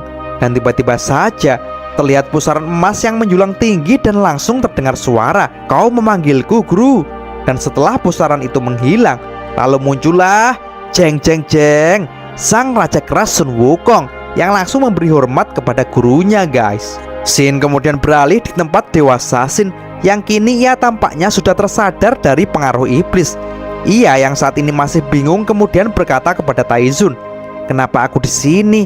Raja kebajikan, tolong katakan padaku apa yang sedang terjadi, apa yang telah aku lakukan. Taizun yang sebelumnya masih ketakutan pada kekuatan Dewa Sasin pun kemudian menjawab, Dewa Sasin, sudah lupakan saja semuanya. Sasin pun hanya terdiam hingga kemudian berkata dengan singkat, oke, ucapnya. Taizun pun kemudian mengatakan kalau barusan Dewa Sasin cuma mengalami sedikit gangguan dengan pikirannya. Dewa Sasin pun kemudian langsung mencoba fokus dan menggunakan kekuatan pikirannya untuk melihat apa yang sebenarnya telah terjadi padanya. Ia pun kemudian mencoba mengingat saat ia dalam pengaruh iblis, di mana ia dengan brutalnya menyerang para dewa surgawi. Aku melihatnya, ucapnya. Lalu Taizun pun menjawab, apa kau mengerti? Kamu berada di bawah pengaruh relik iblis dan sifat dewamu menjadi hilang. Lalu Dewa Sasin pun berkata, tak perlu dikatakan, aku telah melakukan pembunuhan tanpa pandang bulu terhadap orang tak bersalah. Saya bersedia menanggung semua dosa dan aku siap untuk dihukum. Taizun pun disitu kemudian berusaha menjelaskan kepada Dewa Sasin dan berkata, pukulan telapakku saat di bulan sabit musim semi, aku tidak benar-benar menyelamatkanmu, tetapi untuk memaksa relik ajaib di dalam dirimu menjadi masuk lebih dalam ke tubuhmu. Maafkan aku Sasin karena aku telah sengaja berbohong kepadamu seperti itu. Dewa Sasin pun kemudian jadi bertanya, apa sebenarnya tujuanmu? Lalu Dewa Bulus itu pun kemudian menjelaskan, tujuanku sebenarnya adalah untuk memperkenalkan kau pada tungku kultivasi Dewa Sembilan Langit. Dan aku berharap api Sembilan Langit bisa membakar peninggalan iblis yang ada di dalam dirimu. Walaupun tampaknya proses ini sangat membahayakan, tapi ini sukses kan? Terlihat Sasin pun hanya diam saja. Dan Taizun pun lalu berkata lagi, bukankah begitu? Lalu kemudian Sasin pun mengangkat kedua tangannya dan berkata, tapi aku merasakan iblis Lansi masih mengintaiku jauh di dalam tubuhku. Lalu Taizun pun langsung berkata, iya memang Sasin, tanpa diduga itu lebih kuat dari 9 api surgawi. Kau hanya dapat menekan sifat iblismu itu untuk sementara. Lalu Dewa Sasin pun sambil memegang dadanya lalu berkata lagi, peninggalan sihir ini tidak seperti monster biasa. Aku merasa ini sangat spiritual. Memang saat ini tidak aktif, tapi ini hanya menunggu waktu saja untuk melahapku. Jadi aku berharap engkau untuk segera membunuhku saja. Mendengar hal itu, Taizun pun tampak kaget dan berkata, apa? Kamu ingin aku membunuhmu? Lalu Dewa Sasin pun menunjuk ke kepalanya dan ia pun berkata, posisinya sebelah sini, mari kita lakukan. Taizun pun disitu langsung berkata, Shen Yuan di situ merupakan letak spirit para dewa surgawi. Jika itu terkena sedikit pukulan keras, maka kekuatan dari cahaya dewa akan berkurang selama 100 tahun hingga akhirnya membuatmu terbunuh. Dewa Sasin pun kemudian menjawabnya, tentu saja saya tahu itu. Dewa Bulus itu pun langsung memasang wajah kaget dan khawatir dan ia pun berkata, Sasin, apakah kamu benar-benar putus asa? Lalu Sasin pun berkata, Dewa Sasin ini telah menghancurkan langit dan bumi. Tindakanku sebelumnya ini benar-benar membuatku malu. Taizun, ayolah. Dan akhirnya Taizun pun melompat untuk menyerang kepala yang telah ditunjuk oleh Dewa Sasin itu. Tapi ia pun melirik ke kipasnya dan berkata lirih, hati kaca biru murni. Ia pun diam-diam memberikan racun hati kaca biru murni ke kipas bulu garudanya. Sasin, terimalah ini. Dan duar, seketika Taizun pun memukul kepala Sasin dengan sangat keras disertai dengan racun yang sudah ia letakkan di kipasnya. Dewa Sasin pun disitu merasa janggal dan berkata, tunggu, ini bukan pukulan kebajikan. Dan terlihat Dewa Bulus itu pun meringis. Hei Raja Kebajikan, kamu, ucap Dewa Sasin. Dan setelah Taizun pun melompat kembali ke belakang, ia lalu berkata, aku menyegelmu dengan belenggu kebajikan Shen Yuan. Suatu hari nanti, jika peninggalan sihirmu kembali melakukan kejahatan, kekuatan batin kebajikan yang terkandung dalam belenggu itu akan menghancurkan dewamu secara instan dan langsung memusnahkanmu. Dewa Sasin pun lalu bertanya, Taizun, kenapa kamu tidak langsung saja membunuhku? Lalu Taizun pun kemudian menjelaskan, pertama, semoga kamu beruntung dengan jalan kebajikan ini. Dan yang kedua, aku ingin kamu melakukan satu hal untukku, Sasin Guanyin. Mendengar hal itu, Dewa Sasin pun langsung terkejut. Siasat apa lagi yang akan dilakukan oleh Dewa Bulus ini, guys? Sin kemudian beralih di tempat Biksu Tong di mana Wukong sang Raja Kera telah tiba dan berkata, "Salam untuk guru." Biksu Tong pun langsung berkata, "Wukong, kamu akhirnya kembali." Para monster yang melihat kedatangan Wukong itu, sang serigala pedang pun salvok sama tongkat Ruyi yang mengkilap yang menggantung di atas ekor Wukong. Serigala pedang pun berkata, "Tongkat emas yang mengkilap itu." Wukong pun langsung mengambil tongkatnya dan melirik serigala itu dan langsung mengacungkan tongkat emasnya kepada para monster itu dan berkata, "Aku adalah Sun Wukong. Kalian jangan coba-coba bergerak." Gertakan Wukong itu pun langsung membuat mereka terkejut, dan tanpa basa-basi bocah hantu pun langsung melompat dan akan menyerang Wukong sambil berteriak, "Wow, siapa yang berani menghentikan kami para gerombolan monster? Bahkan walaupun itu kamu Raja Kera, kami akan membunuhmu." Seketika ia pun langsung melemparkan gangsingnya. Wukong yang geram dengan perkataan bocil yang songong itu juga langsung melompat dan akan menyerang dengan tongkat emasnya. "Hei para gerombolan monster, apa aku mengganggumu? Cuma mainan seperti ini." Dan duar. Seketika Wukong pun langsung menghancurkan gangsing itu. Bocil hantu pun tampak kesal dan berkata, "Apa? Mainan katamu?" Seketika ia pun langsung mengeluarkan gangsing yang banyak dan berwarna-warni dan berkata, "Akan kutunjukkan padamu kekuatan gangsing ini." Wukong pun dengan cepat langsung segera menghancurkan gangsing itu satu persatu. "Dasar badut, aku tidak tertarik untuk bermain denganmu." Tapi tiba-tiba dua. Seketika gangsing-gangsing yang berwarna-warni itu pun meledak bersama-sama. Dan dengan bangga bocil hantu itu pun berkata, "Mati kau monyet, pertunjukan guntur bambu ini akan meledakkan dan menghancurkanmu menjadi berkeping-keping. Raja Kera apanya? Hahaha." Tapi tiba-tiba saja Wukong pun ternyata sudah berada di atas bocil itu dan berkata, "Hei, kamu memiliki kepala besar. Dasar bayi aneh tanpa otak, lihat kemana kau?" Jelas saja hal itu langsung membuat bocil itu pun terperanjat dan sangat kaget. Ia pun langsung geram dan berteriak, "Bayi aneh apa? Aku adalah anak laki-laki hantu Prajna yang sudah berumur 200 tahun. Apa yang kamu tahu?" Dan duang. Seketika terlihat mainan palu-palu itu pun memukul dan mengeluarkan suara yang memekakkan telinga. Wukong pun langsung terkejut dan merasakan kupingnya pun jadi sangat kesakitan. Dan tak hanya itu, tangan-tangan lain dari bocil itu pun mengeluarkan benang-benang dan langsung mengikat tangan dan kaki Wukong. Tapi tiba-tiba duar. Seketika gangsing itu pun langsung meledak karena dipukul oleh seseorang. Dan ternyata itu adalah pukulan Biksu Tong yang datang untuk menyelamatkan Wukong. "Jangan sentuh muridku," teriaknya. Seketika tali Wukong pun langsung terlepas. Tapi tiba-tiba saja bocil itu pun langsung beralih menyerang Biksu Tong dengan palu mainannya, sehingga membuat Biksu Tong pun langsung terpental guys. Bocil hantu yang tak terima dikeroyok itu pun kemudian berkata, "Tidak adil, guru turun tangan untuk membantu muridnya. Apakah itu cara seorang guru?" Lalu Biksu Tong pun dengan entengnya menjawab, "Berurusan dengan iblis yang sesat itu tidak perlu adil." Wukong pun disitu langsung menyahut, "Guru itu hanya gatal untuk memukulmu." Mendengar hal itu, bocil hantu pun sangat kesal dan berteriak, "Klan serigala Sabre, kami akan bersama membunuh kalian." Serigala pedang pun lalu berteriak, "Ayo teman-teman, hari ini kita harus mengambil Trang Sanzang." Seketika para monster pun berbondong-bondong untuk menyerang Biksu Tong. Hal itu langsung membuat Biksu Tong dan Wukong waspada untuk menghadapi gerombolan monster yang banyak itu. Dan terlihat Tuan Su pun kini juga berteriak kepada rakyatnya dan berkata, "Ras monster umur panjang, semuanya, ayo kita bertempur untuk melindungi Biksu Tong." Biksu Tong pun disitu juga berteriak, "Hei, hentikan, jangan lakukan apa-apa.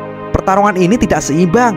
Tiba-tiba saja serigala pedang pun sudah berada di depan Biksu Tong untuk menyerangnya. Tapi dengan cepat Biksu Tong pun langsung melompat bersama Wukong.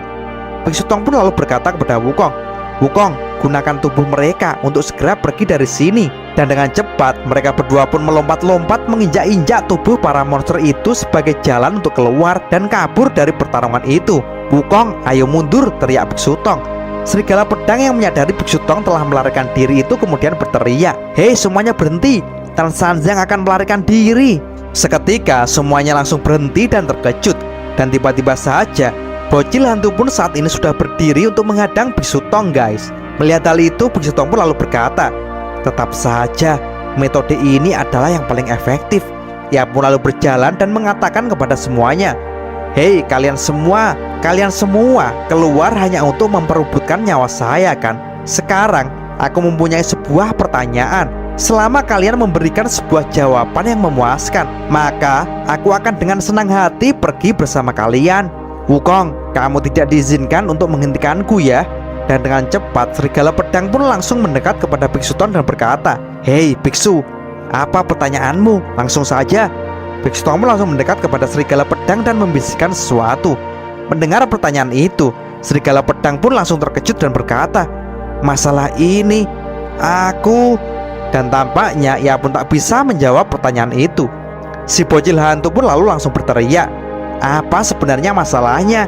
Serigala pedang mata merah sampai tidak berani menjawab. "Kalau begitu, aku saja yang datang." Bocil hantu pun langsung mendekatkan telinganya kepada Biksu Tong. Biksu Tong pun lalu berkata, "Yang ingin aku katakan adalah..." Dan setelah Biksu Tong membisikkan pertanyaan itu, terlihat bocil pun langsung sangat kaget dan panik. Ia pun lalu berkata, "Tidak, pertanyaan ini aku tidak pernah bisa menjawabnya." Dan cerita pun bersambung. Oke teman-teman, terima kasih sudah nyimak alur cerita kali ini sampai habis. Semoga teman-teman terhibur. Jangan lupa terus dukung channel ini agar terus berkembang ya. Dan sampai jumpa di episode selanjutnya. Assalamualaikum warahmatullahi wabarakatuh. Scene diawali dengan diperlihatkan dua ekor monster seperti ular yang sedang melayang di sebuah tebing. Dan di bawah situ terlihat seorang yang tergeletak di tepi sungai. Dan ternyata itu adalah Tathagata yang sedang terkapar guys. Ia pun bermimpi ketika saat itu dia ditusuk oleh jari Dewa Sasin tepat di dadanya, yang membuat perisai emas di tubuhnya pun pecah. Dan mimpi itu membuat ia pun terbangun dari pingsannya. Ia pun langsung berusaha untuk bangun. Di situ ia pun berkata, "Aku sekarang tidak berada di kota kuno saat aku dipukuli sampai mati. Tubuh emasku yang rusak. Apakah aku sudah mati?" Lalu Tathagata pun berusaha sekuat tenaga untuk bangkit dan berdiri. Ia pun berjalan dengan kondisi tubuh yang masih lemas. Di dalam hatinya ia pun berkata, "Aku harus mencoba untuk memulihkan energi tubuhku sesegera mungkin. Tapi bagaimana aku bisa di sini? Aku tidak tahu harus berbuat apa dan bagaimana." Kalau dipikir-pikir, aku masih ragu dan janggal dengan semua ini. Pada akhirnya, sumber masalah ini sebenarnya ada di mana? Tathagata pun langsung menyabet-nyabetkan tangannya ke sebuah batu besar di situ. Dan hal itu membuat batu itu langsung membentuk kotak-kotak papan catur. "Saatnya bermain catur," ucap Tathagata di situ. Tathagata pun lalu mengambil sebuah batu kecil di bawah untuk digunakan sebagai bidak catur. Dan ia pun mulai memainkan permainan caturnya. Tathagata pun di situ berkata, "Langkah pertama dari seluruh permainan catur haruslah roh darah bumi saat pertama kali muncul di Danau Bulan Sabit." Kemudian Raja Kebajikan Taizun saat itu mengatakan bahwa karena kematian Ling Bao, dia masih harus memulihkan kondisi tubuh dan kekuatannya minimal selama 1 hari. Tapi dia tiba-tiba muncul di bulan sabit musim semi, dan ia juga tiba-tiba menyerang roh darah bumi. Tathagata pun mengambil bidak catur lagi dan meletakkannya di papan catur. Sambil memainkan caturnya lagi, ia lalu berkata, "Dalam hal ini, tingkah Raja Kebajikan ini sangat mencurigakan. Meskipun roh darah bumi berhasil terpukul dan terbunuh, tapi rumah ajaib iblisnya melompat ke jantung internal Dewa Sasin. Pengorbanan Raja Kebajikan saat itu patut dihargai karena dia berinisiatif untuk menyerap relik iblis. Raja Kebajikan itu tampaknya telah melakukan pengorbanan kepada Sasin Guanyin. Tapi roh darah bumi yang muncul kembali, Dewa Kura-Kura itu pasti memiliki tujuan yang lain. Dia memaksa peninggalan sihir masuk ke dalam sumsum hati Sasin, membuat Sasin Guanyin sulit untuk disembuhkan. Jika apa yang dikatakan roh darah bumi itu benar, apa yang telah direncanakan Taizun ini?" Tathagata pun di situ masih terdiam dan terus memperhatikan permainan catur di depannya. Lalu ia pun berkata lagi, "Di saat roh darah bumi mengusir peninggalan iblis ajaib dari dalam tubuh Sasin Guanyin, hari itu secara kebetulan Raja Bulan Matahari dan Jenderal Timur tiba-tiba saja muncul dan memimpin sekelompok dewa. Dan mereka semua meminta aku untuk membuktikan ketidakbersalahanku dengan membunuh roh darah bumi." Lalu Tathagata pun berdiri dan berkata lagi, "Hingga akhirnya proses penyembuhan Sasin mengalami gangguan. Dan semua itu aku dianggap telah berkolusi dengan roh darah bumi. Semua ini Raja Kebajikan mungkin tidak tahu, Tapi apa sebenarnya tujuannya? Apakah kalian ingin menyingkirkanku dan membunuh Sasin Guanyin?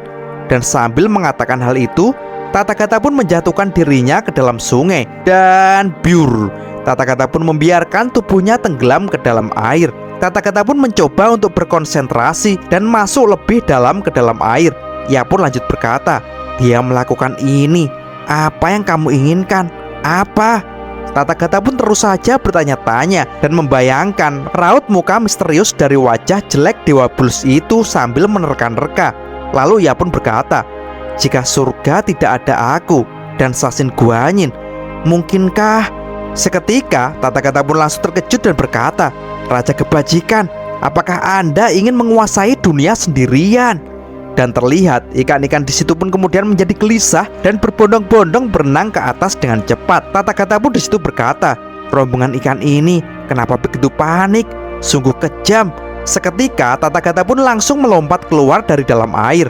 Dan setelah keluar dari dalam air, Tathagata pun langsung terkejut karena ternyata di situ sudah ada seseorang Buddha berkulit biru yang duduk bersila. Dan ia di situ langsung berkata, "Tathagata, Anda telah membuat simpul roh jahat dan sekarang Anda menyelam untuk melarikan diri di sini. Dunia ini besar, tetapi Anda tidak bisa melarikan diri dari telapak Raja Kebajikan." Dan ternyata itu adalah salah satu murid dari Raja Kebajikan lagi, yaitu Dewa Buddha Tidur Satu Alis. Buddha Tidur itu pun langsung menguap dengan mulutnya yang terbuka dan nyorok kayak coro. Di situ Tathagata pun berkata, "Kemarin ada Raja Bulan Matahari, tapi sekarang muncul lagi biksu yang selalu mengantuk. Raja Kebajikan Taizun ternyata menyembunyikan para dewa-dewa muda yang belum ku ketahui." Lalu Buddha muka bantal yang selalu tidur itu pun langsung berkata, "Dewa apanya? Aku adalah murid dari Raja Kebajikan, yaitu seorang Buddha Tidur Satu Alis." Lalu Tathagata pun di situ berkata, "Seorang Buddha itu tidak akan pernah berbohong. Anda telah mengatakan kalau saya terpikat simpul roh jahat. Terus apa buktinya?" Dan seketika Buddha Tidur itu pun malah ngorok. "Hei, kenapa kau malah tertidur?" ucap Tathagata. Tapi tiba-tiba Tathagata pun merasakan sesuatu.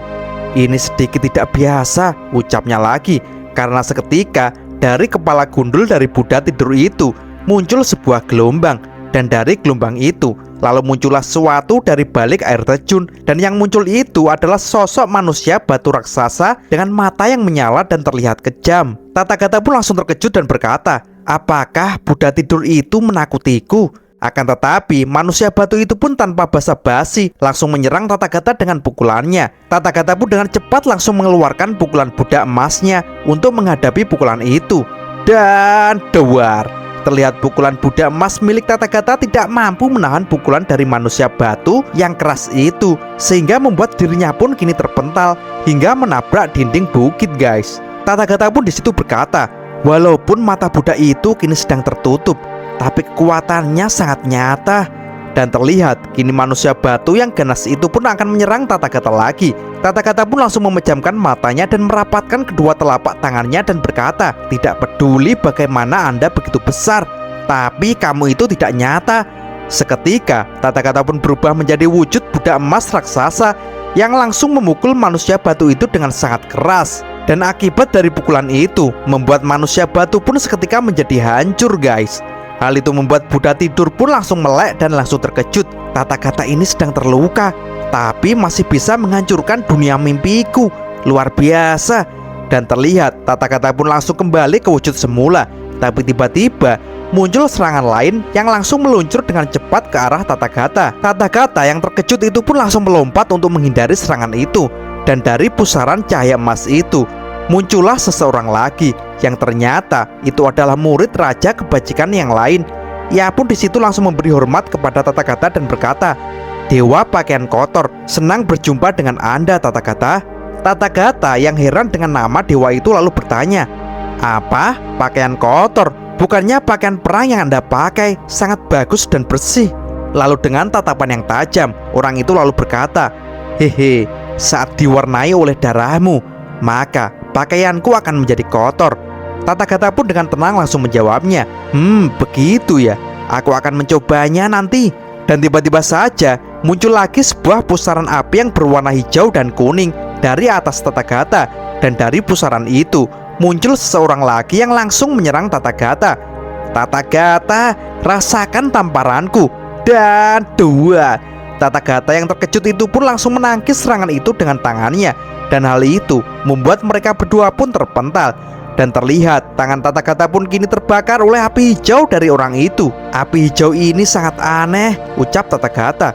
Tiba-tiba saja Tathagata pun langsung dibuat kaget karena api itu terus membakar tangannya hingga membuat lengan baju dari Tathagata pun hancur. Apakah ini api beracun? Ucapnya. Scene kemudian berpindah di surga 33. Terlihat di situ Taizun sedang duduk di atas piring terbangnya sambil merenung, dan ia pun berkata dalam hatinya, Tathagata dan Sasin Guanyin sudah di bawah kendaliku. Langkah selanjutnya sebaiknya ... Dan tiba-tiba terlihat beberapa orang yang mendatangi Taizun. Hal itu langsung membuat Taizun sangat kaget karena ternyata orang-orang yang mendatanginya ini adalah roh darah bumi, guys. Taizun pun di situ lalu berkata, roh darah bumi, teman lamaku, mendatangiku dengan ketiga tubuhnya. Kali ini pasti akan sangat ramai. Teman lama, kita berjumpa lagi. Lalu roh darah bumi langsung menjawab, teman lama, hehe, kamu mengatakan seperti itu, kenapa wajahmu tidak berubah menjadi merah? Dewa Bulus itu pun dengan santai sambil mengipasi dirinya berkata, aku mengatakan yang sebenarnya. Lalu roh darah bumi yang bercelana pink itu pun langsung menyahut, ya, bagaimana bisa wajah munafik merahmu tidak memiliki rasa malu sama sekali? Dewa Bulus itu pun hanya tersenyum dan berkata, haha, menarik. Roh darah bumi yang kesal itu pun berkata lagi, di mana menariknya? Lalu Dewa Bulus itu pun berkata, yang dulu satu, sekarang tiga. Seharusnya ada dua lagi. Satu tubuh iblis sudah dalam sebulan ini telah dihancurkan. Kemana yang terakhir pergi? Roh darah bumi pun lalu berkata, Raja Kebajikan, kamu sepertinya tahu segalanya. Dewa Bulus itu pun kemudian berkata, dalam pertempuran besar itu, kamu meledakkan esensi ilahimu menjadi 5 bagian. Jika aku tidak salah, kamu pasti menggunakan kekuatan jantung bumi yang tiada tara agar terlahir kembali. Dan kemudian kelima dewa disempurnakan menjadi 5 dewa iblis. Darah bumi pun langsung menjawab, memang. Taizun pun lalu bertanya, teman lama yang jauh rela datang ke sini, apa yang bisa kulakukan untukmu? Roh darah bumi pun lalu menjawab, karena kau tahu segalanya, mengapa kau tak menebak untuk apa aku di sini? Lalu Dewa Bulus pun berkata, tentu saja.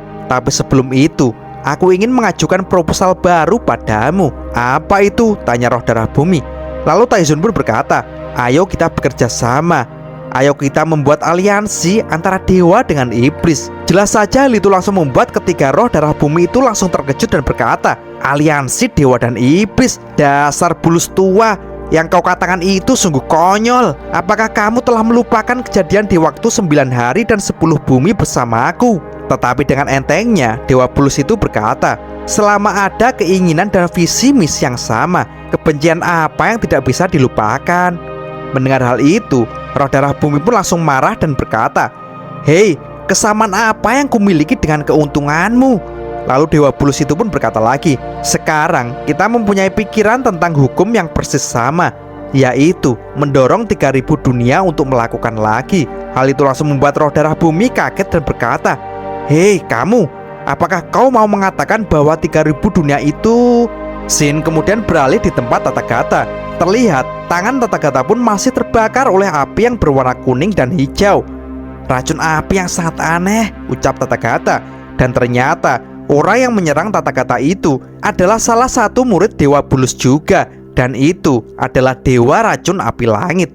Ia pun di situ meringis ke Tathagata dan berkata, racun api langitku ini, bagaimana rasanya? Tathagata pun kemudian berkata, meski api ini beracun, tapi tidak sulit untuk disingkirkan. Seketika Tathagata pun langsung terjun ke sungai. Hal itu membuat Dewa Racun Api pun terkejut dan berteriak, hei, kau jangan mencoba melarikan diri. Tathagata yang berada di dalam air pun lalu segera berusaha untuk memadamkan api di tangannya. Hanya dengan bantuan air sungai ini pasti bisa padam, ucapnya. Terlihat dewa pakaian kotor pun tak tinggal diam. Ia pun melepaskan pakaian perangnya, dan seketika pakaian itu ia rubah menjadi untaian kain yang digulung-gulung hingga membentuk sebuah tombak. Dewa pakaian kotor itu pun langsung berkata, ingin melarikan diri ya? tidak semudah itu. Iya, seketika ia pun langsung menembakkan tombak itu kepada Tathagata yang berada di dalam air, yang langsung membuat air pun menjadi terbelah. Tapi tiba-tiba dewa pakaian kotor pun langsung terkejut, karena tiba-tiba saja muncullah Tathagata dari dalam air dengan sudah memegang tombak emas itu. Tathagata pun langsung menembakkan kembali tombak itu kepada pemiliknya. Jelas saja hal itu membuat dewa pakaian kotor kaget, karena Tathagata yang sudah terluka, tapi kenapa masih mempunyai kekuatan yang hebat seperti ini? Dewa pakaian kotor pun dengan cepat memutar-mutar tombaknya itu hingga berubah menjadi untayan kain lagi. Ia pun dengan susah payah memutar-mutar kainnya itu agar kain itu bisa kembali menjadi pakaiannya lagi.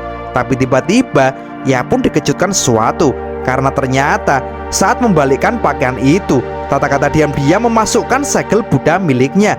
Dan kini dewa pakaian kotor pun langsung terpental terkena segel Buddha dari Tathagata. Dan ia pun berkata dalam hati, kekuatan menembus langit dan kekuatan serangan balik lurus ini menerkam seluruh tubuhku. Dan duar, segel Buddha Tathagata itu memukul tubuh dewa pakaian kotor. Ia pun berusaha menahannya sambil memasangkan pakaiannya itu ke tubuhnya lagi. Dan hal itu langsung membuat ia pun muntah darah. Tathagata memiliki potensi yang tak terbatas, sangat tangguh bahkan dengan cedera di tubuhnya. Tathagata pun di situ kemudian berkata, Tathagata ini selalu siap di sini menahan serangan dari kalian. Kalian semua masih belum cukup tangguh untuk membuat aku melarikan diri. Perkataan itu langsung membuat dewa pakaian kotor pun sangat terkejut. Dan tiba-tiba saja Tathagata pun juga dibuat terkejut dengan kedatangan Dewa Sasin yang sudah berada di atasnya. Dan di situ Dewa Sasin pun berkata, bagaimana jika ditambah dengan diriku?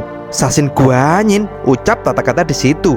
Scene kemudian flashback ketika Dewa Sasin masih berada di surga 33. Saat itu Dewa Bulus itu mengatakan kalau ia menginginkan agar Sasin melakukan sesuatu untuknya. Mendengar hal itu, Dewa Sasin pun masih tampak terdiam. Lalu Taizun pun berkata lagi, aku telah mengirim Dewa Langit racun api, pakaian kotor abadi, Buddha tidur satu alis, pergi untuk menangkap Tathagata. Aku harap kamu membantu mereka. Dewa Sasin pun lalu berkata, 3 dewa nama itu sangat aneh. Dan Taizun pun mengatakan kalau mereka semua itu adalah bawahannya dan merupakan murid barunya. Lalu Dewa Sasin pun berkata lagi, kau mau aku pergi ke sana? Apa kau takut mereka gagal melakukan tugas itu? Lalu Dewa Bulus itu berkata, sang Dewa Buddha Tathagata itu terlalu kuat. Dia merupakan dewa tingkat tinggi, satu-satunya yang memiliki kesempatan untuk menekan Tathagata. Hanya kamu Dewa Sasin. Dan Sasin Guanyin pun di situ menyetujui perintah dari Dewa Bulus itu. Hingga akhirnya Sasin Guanyin sampai di tempat Tathagata ini. Tathagata pun di situ langsung berkata, Sasin, kau kesini mau melakukan apa? Dan terlihat para murid-murid Raja Kebajikan pun sangat kaget melihat Dewa Sasin sudah berada di situ. Hah? Dewa pembunuh Sasin Guanyin? Ternyata itu orangnya. Dewa Sasin pun di situ berkata kepada Tathagata, Raja Kebajikan telah menyuruhku untuk datang dan menjemputmu. Tathagata pun di situ keheranan dengan keadaan Sasin yang sekarang dan berkata, Sasin Guanyin, kamu sudah tidak dalam pengaruh relik iblis yang berada di dalam dirimu. Lalu Sasin pun menjawab kalau relik iblis itu masih di dalam tubuhnya dan ia tidak tahu kapan relik iblis itu akan menguasainya lagi. Dan di situ Dewa Racun Api pun berkata, Dewa Sasin, Anda tidak harus repot-repot datang kemari karena kita bisa mengurus Tathagata. Dewa Sasin pun langsung melirik Dewa Racun Api itu dan malah berkata, aku di sini untuk melihatmu bagaimana kalian mempermalukan diri sendiri dengan melawan Tathagata.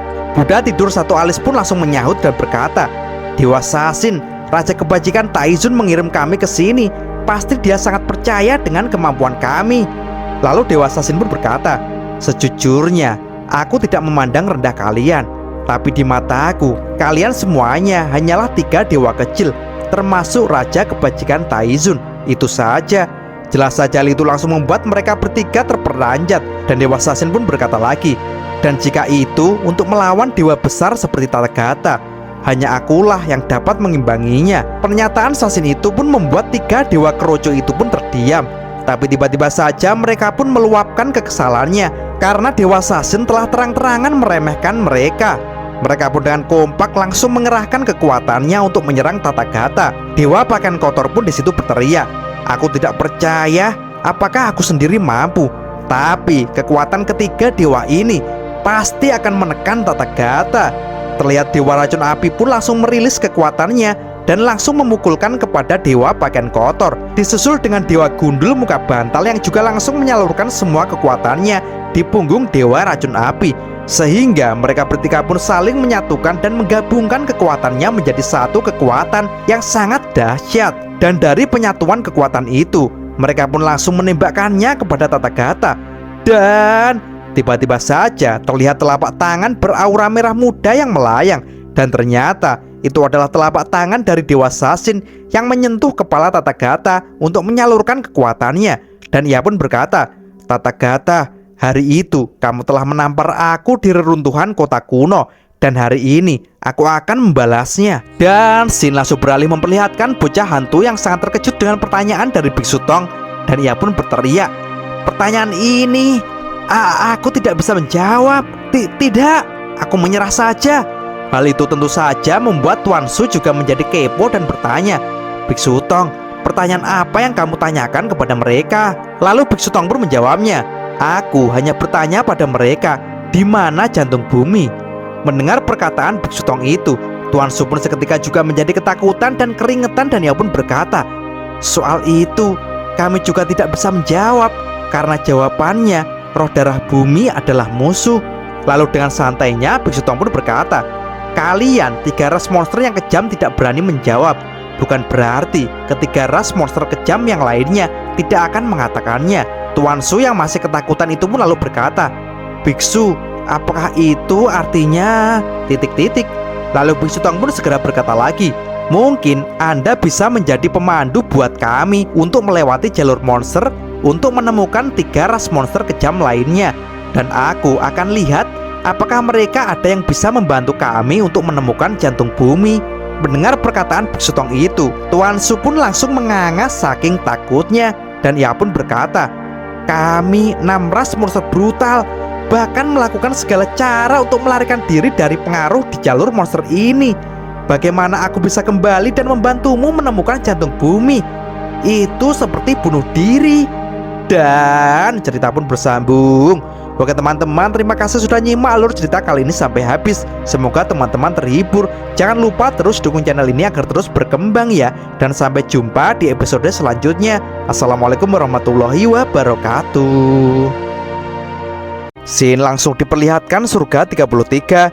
Terdengar di situ roh darah bumi berkata, "Hei Raja Kebajikan, kamu mengatakan kalau kau bersedia menghidupkan ulang kembali 3000 dunia?" Taizun pun di situ langsung menjawab, "Ya, aku berharap dapat bekerja sama denganmu untuk menghidupkan ulang kembali para dewa dan naga di semua dunia." "Menarik," ucap roh darah bumi di situ. Taizun pun kemudian berkata lagi, "Hanya dengan cara ini, pembunuhan di 3 alam akan berkurang. Reinkarnasi dari kematian tidak akan menjadi lebih banyak daripada kelahiran. Segalanya akan kembali seperti semula." Roh darah bumi pun lalu maju 1 langkah dan berkata, "Jadi dunia bisa mencapai kehidupan yang harmonis dan kedamaian ya?" "Betul sekali," jawab Taizun di situ. Lalu roh darah bumi pun berkata, "Tanpa diduga, apa yang ingin kukatakan, kamu mengatakannya hari ini, dan kamu bisa mengatakannya lebih baik dari aku. Sungguh sangat memukau. Terus bagaimana sekarang?" Hal itu pun membuat Taizun pun lalu bertanya, "Bagaimana apanya?" Roh darah bumi pun langsung menatap Taizun dengan tatapan yang serius dan berkata, "Bukan apa-apa, aku hanya terkejut bahwa kamu dan para dewa surga tidak ragu menggunakan cara tercela untuk membunuhku, hanya karena aku ingin menggulingkan 3000 dunia dan memulainya kembali. Lalu mengapa kamu tiba-tiba datang ke sini hari ini dan berubah pikiran?" Lalu dewa bulus yang pandai bersilat lidah itu pun langsung berkata, "Roh darah bumi, kamu harus paham, selama 3 alam bisa menjadi harmonis dan damai, aku pasti akan mendukungnya. Mengenai masalah membunuhmu saat itu, aku tidak bisa menahan diri dan hanya mengikuti perintah saja." Lalu roh darah bumi pun langsung menjawabnya, "Dewa kebajikan tidak bisa menahan diri, ikuti perintah. Kemudian ribuan tahun ini kemana saja? Apakah aku telah salah paham denganmu?" Taizun pun lalu berkata lagi, "Tidak masalah jika kamu menyalahkanku atau tidak. Aku hanya tidak ingin sejarah terulang kembali. Peperangan antara langit dan bumi saat itu menyebabkan 3 alam mengalami kerusakan yang parah. Lalu roh darah bumi pun jadi tersenyum sinis dan berkata, "Hei Dewa Bulus, sejak kapan kamu merasa sedih dan punya belas kasihan seperti ini?" Taizun pun disitu dengan entengnya berkata lagi, "Meskipun sekarang kau tidak menganggapku sebagai teman, tapi kita juga bisa bekerja sama kan, demi makhluk hidup dari 3 alam dan menjadikannya tempat tinggal yang harmonis." Lalu roh darah bumi pun langsung berkata di hadapan Taizun, "Ide bagus, tapi aku juga ingin melihat ketulusanmu." Hal itu langsung membuat Taizun keheranan dan berkata, "Ketulusan bagaimana?" Darah bumi pun kemudian berkata, "Tujuanku datang ke sini, sebenarnya aku ingin kau mengembalikan setengah peninggalan iblisku. Tapi sekarang aku berubah pikiran." Perkataan itu langsung membuat Taizun pun terkejut. Roh darah bumi pun langsung melirik Taizun dan berkata, "Peninggalan surgawimu adalah syarat bagiku untuk bekerja sama denganmu." Scene beralih di tempat pertarungan Tathagata. Terlihat di situ Sasin Guanyin yang tiba-tiba mengalirkan tenaganya untuk membantu Tathagata. Tathagata pun langsung melirik dan berkata, "Sasin, kamu." Sasin pun lalu berkata, "Tenang saja, sesegera mungkin kekuatanku dan kekuatanmu akan bergabung menjadi satu." Tathagata pun langsung merapatkan kedua tangannya. Seketika langsung terpancar cahaya emas yang sangat terang, dan terlihat energi Dewa Sasin pun berputar-putar untuk bersatu dengan energi Tathagata. Hal itu membuat energi Tathagata pun menjadi pulih kembali, dan terlihat gelombang kekuatan dari dalam tubuh Tathagata pun menjadi sangat besar. Ketika Dewa Kerucu itu pun langsung panik dan berteriak, "Jangan biarkan Dewa Sasin menyembuhkan Tathagata, cepat serang dia!" Dan Sasin pun dengan cepat menyelesaikan transfer kekuatannya, dan ia pun lalu melompat untuk menghindar dan berkata, "Tathagata, sisanya terserah dirimu." Dan terlihat serangan itu mengenai Tathagata dan ya duar. Seketika Tathagata pun berhasil merilis kekuatan wujud Buddha emasnya kembali dan langsung mengempaskan serangan dari ketiga Dewa Kerucu itu, guys. Dan sambil masih melayang, Sasin pun berkata kepada ketiga dewa aneh itu, "Tathagata sedang terluka. Kalian telah memanfaatkan bahaya orang lain. Sangat memalukan. Kalian memang cocok jadi murid Taizun." Lalu Sasin pun langsung berkata kepada Tathagata, "Tathagata, kekuatanmu telah pulih. Aku tidak akan ikut campur lagi urusanmu dengan mereka." Ketiga dewa itu pun menjadi sangat terkejut dengan apa yang telah dilakukan Dewa Sasin kepada Tathagata. Dewa pakaian kotor itu pun berkata, "Dewa Sasin membelot kepada Raja Kebajikan. Sungguh tidak terduga." Melihat hal itu, kini Dewa Racun Api pun jadi ketakutan dan berkata, "Dewa Tathagata sudah pulih. Aku jadi takut untuk menangkapnya hidup-hidup." Buddha satu alis pun lalu berkata, "Hei kawan, apakah kamu ingin melarikan diri?" Lalu sang Dewa Rombeng pun langsung menyahut, "Tentu saja kita harus berjuang. Kita jangan sampai mengecewakan Raja Kebajikan." Seketika mereka pun berlari bersama di atas air untuk menyerang Tathagata. Mereka pun menggabungkan kekuatannya lagi. Seketika penggabungan kekuatan ketiga monster aneh itu membentuk seekor ikan piranha raksasa yang mengerikan yang akan memangsa Dewa Tathagata. Menghadapi hal itu, Tathagata pun langsung merapatkan kedua telapaknya lagi. Ia pun berkata, "Apakah kalian ingin bertempur dengan keras? Oke, aku akan memenuhinya." Seketika Tathagata pun langsung mengeluarkan tubuh Buddha emas raksasanya. Ia pun langsung memegang gigi monster piranha yang akan memakannya. Dan dengan tangan satunya, Tathagata pun langsung memukulkan tapak 1000 Buddhanya. Dan dua. Seketika jurus tapak 1000 Buddha emas raksasa yang dahsyat itu langsung menghancurkan tubuh dari monster piranha itu. Formasi dari tiga dewa aneh itu pun menjadi kocar-kacir, guys. Dan kini sang Buddha emas agung raksasa Tathagata sudah bersiap untuk menghancurkan ketiga dewa aneh itu. Seketika mereka bertiga pun langsung panik bukan main. Dan jeder, serangan Buddha emas itu langsung memusnahkan ketiga dewa aneh itu, bahkan hingga ke tulang-tulangnya. Dan tiba-tiba saja terlihat dewa-dewa aneh itu masih hidup dan sangat syok dengan kejadian barusan. Dan ternyata itu tadi bukan serangan asli dari Tathagata, melainkan serangan ilusi. Melihat ketika dewa yang kebingungan itu, Tathagata pun disitu lalu berkata, "Ini hanyalah seperti mimpi. Semuanya kosong. Kalian telah berdosa, tapi aku tidak membuat kalian mati." Tathagata yang penuh belas kasih itu lalu berkata lagi, "Dengan kemampuan kalian, jelas kalian tidak akan bisa mengalahkanku sama sekali. Tidak perlu melakukan pengorbanan yang sia-sia demi Raja Kebajikan." Mendengar hal itu, ketiga dewa aneh pun langsung memberikan hormat kepada Tathagata dan berkata, Terima kasih Dewa Agung Tathagata telah berbelas kasih untuk tidak membunuh kami. Lalu terlihat Dewa Sasin pun langsung mendekat kepada Tathagata dan berkata, Raja Kebajikan adalah pemimpin dari 3 alam dan 3 dewa. Kenapa dia sangat bernafsu menangkapmu?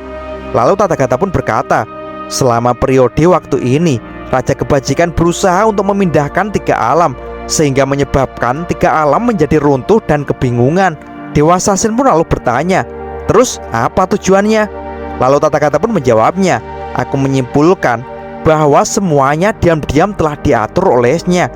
Lalu Tathagata pun berkata lagi, karena Raja Kebajikan ingin menangkap aku akan selalu menghindar dan melihat apa yang akan dia lakukan dan apa yang harus kulakukan. Shin kemudian beralih lagi di tempat Taizun. Di situ Taizun pun berkata kepada roh darah bumi, bagaimana kamu tahu aku punya peninggalan surgawi? Lalu ketika roh darah bumi pun mulai mendekati Taizun dan berkata, bukankah itu sederhana? Tahu ia akan diserang, Taizun pun dengan cepat menyabetkan kipasnya dan menangkis semua roh darah bumi. Ia pun dengan cepat mengeluarkan kertas segel mantranya dan duar. Ketika roh darah bumi pun langsung terpental. Roh darah bumi pun langsung berkata, kau dengan mudah membalas serangan kami bertiga. Jika tidak ada peninggalan surgawi di dalam tubuhmu, dari mana kau mendapatkan kekuatan ilahi yang kuat ini? Taizun pun langsung tertawa dan berkata, hehehe, bukankah aku selalu berlatih denganmu? Sedangkan tubuhmu sekarang tidak sempurna, sehingga kekuatanmu jauh lebih lemah dari saat itu. Bukankah ini wajar dan tak perlu peninggalan surgawi? Dan tiba-tiba saja roh darah bumi yang bercelana merah itu pun mengangkat tubuh dari kedua roh darah bumi yang lain. Kami akan bergabung menjadi satu tubuh, ucapnya. Taizun pun sangat kaget melihatnya dan berkata, hei, apa yang ingin kamu lakukan? Roh darah bumi yang terangkat itu pun berkata, untuk inilah kami datang. Dan satunya lagi berkata, tanggung jawab kita berakhir di sini. Dan ya, seketika kedua tubuh roh darah bumi pun menjadi gumpalan darah dan duar. Seketika darah roh darah bumi pun muncrat. Taizun pun sangat kaget dengan apa yang dilakukan roh darah bumi barusan. Terlihat wajah roh darah bumi pun penuh dengan lumuran darah dari kedua tubuhnya. Dan sambil mengalirkan air mata kesedihan, ia pun berkata, kita bisa menjadi saudara dalam hidup ini. Aku tidak pernah menyesal. Kalian berdua, aku pasti akan memenuhi kepercayaan kalian. Dan terlihat kini tubuh roh darah bumi pun menjadi sebuah gumpalan daging yang besar. Roh darah bumi yang masih menangis itu pun langsung menggigit daging itu dan memakannya. Taizun yang melihatnya pun jadi terkejut. Tapi kemudian dia pun tersenyum sambil berkata, makan daging sendiri, bagaimana rasanya? Apa kau baik-baik saja? Dasar sungguh aneh. Dan setelah roh darah bumi menghabiskan daging tubuhnya, tiba-tiba saja kakinya pun menjadi membesar. Begitu juga dengan seluruh badannya. Lalu muncullah pusaran yang menutupi tubuh dari roh darah bumi. Taizun yang melihat itu pun lalu berkata, bahkan jika roh darah bumi menyerap 2 tubuh iblis lainnya, sehingga kekuatannya menjadi rangkap 3. Apa bagusnya dewa ini? Seketika pusaran itu pun menjulang sampai ke langit dan akhirnya menghilang. Dan setelah pusaran itu benar-benar menghilang, terlihatlah roh darah bumi dengan wujud yang berbeda. Tubuh roh darah bumi pun berubah menjadi sangat kekar, dengan kulit berwarna merah dan tanduk yang panjang, serta wajah menjadi putih seperti tengkorak dengan rambut yang juga menjadi putih. Dan benar-benar roh darah bumi pun berubah menjadi wujud iblis yang sebenarnya. Hal itu langsung membuat Taizun tanpa sadar langsung menjauh dari roh darah bumi dan berkata, ini buruk sekali. Ia pun berkata dalam hati, kenapa tanpa kusadari tubuhku bergerak mundur? Taizun pun dengan cepat langsung mengeluarkan kertas mantra segel dan melemparkannya ke sekeliling roh darah bumi. Kertas mantra itu pun langsung berubah menjadi dinding-dinding emas yang langsung mengurung roh darah bumi. Roh darah bumi sambil memandangi dinding yang tinggi itu berkata, Taizun, apa gunanya ini? Taizun yang saat ini berada di luar pun terlihat sangat ketakutan dan keringetan. Ia pun lalu berkata, apa yang kulakukan? Mengapa aku harus takut padanya? Aku adalah dewa yang telah melewati begitu banyak kerja keras untuk mendapatkan peninggalan surgawi. Aku adalah dewa sejati di 3000 dunia. Roh darah bumi yang saat ini berada di dalam tembok pun tiba-tiba menjawabnya, hei Raja Kebajikan, tidak perlu jadi takut begini. Ini sama sekali tidak cocok dengan kesombonganmu. Dewa Bulus yang ketakutan pun langsung berkata, Itu tentu saja, kita adalah teman. Roh darah bumi pun berkata, kita berdua ingin menghancurkan 3000 dunia dan menjadi raja tertinggi dunia. Dan setelah berkata seperti itu, tiba-tiba saja roh darah bumi pun dengan mudahnya membuka dinding emas yang sangat kokoh itu, seperti membuka selambu, dan berkata lagi, sayangnya, tahta itu hanyalah satu. Itulah alasan yang mungkin menyebabkan kita tidak bisa jadi teman. Melihat hal itu, Taizun pun langsung kaget dan tambah ketakutan. Ia pun juga sangat panik dan langsung melayangkan kipasnya sambil berteriak, tidak, kau pikir dewa ini takut padamu? Mendengar perkataan itu, roh darah bumi pun langsung tertawa dan berkata, hei teman, apakah kamu benar-benar tidak takut? Roh darah bumi pun mendongak ke atas dan berteriak lagi, jika kau tidak takut, mengapa kamu tiba-tiba saja mengeluarkan benteng yang begitu besarnya untuk menahanku? Bagaimana dengan hal itu? Hahaha. Dan duar, seketika roh darah bumi pun mengeluarkan aura kekuatannya yang langsung menghancurkan dinding-dinding emas Taizun di situ. Taizun yang panik itu pun tetap saja keras kepala dan tak mengakui ketakutannya dengan berkata, diam, raja kebajikan ini bicara sesuai kenyataan. Seketika ia pun langsung mengeluarkan kipasnya yang sudah dilapisi racun hati biru murni yang menyala, dan ia pun juga mengubah tubuhnya menjadi mode dewa iblis yang berpawakan kurus dan langsung berteriak, saat itu Taizun ini telah membuatmu tak berdaya, dan hal yang sama akan kulakukan pada hari ini. Mendengar dewa bulus yang panik dan banyak omong itu, roh darah bumi pun meletakkan jarinya di depan mulutnya dan berkata, shh, kamu sangat berisik, dengan sambil menunjuk sesuatu ke atas. Dan ternyata dari atas muncullah tungku 9 langit kesayangan dari Taizun. Jelas saja hal itu langsung membuat Taizun bertambah panik dan kemudian berteriak, tidak. Roh darah bumi pun langsung melompat ke samping tungku kultivasi itu sambil berkata, memang benar, saat itu dengan kelicikanmu kau bisa mengalahkanku. Akan tetapi kamu sekarang harus paham seberapa besar kesenjangan kekuatan di antara kita saat ini. Roh darah bumi pun lalu meletakkan tangannya ke tungku itu sambil berkata, hei raja kebajikan, kau tahu bahwa aku pernah dengan tulus menghargaimu sebagai seorang teman. Lalu roh darah bumi pun dengan mudahnya membuat retakan di tungku itu dan berkata lagi, tapi sayang sekali kau tidak pernah menganggap serius persahabatan kita. Apa kau tahu betapa kecewanya aku?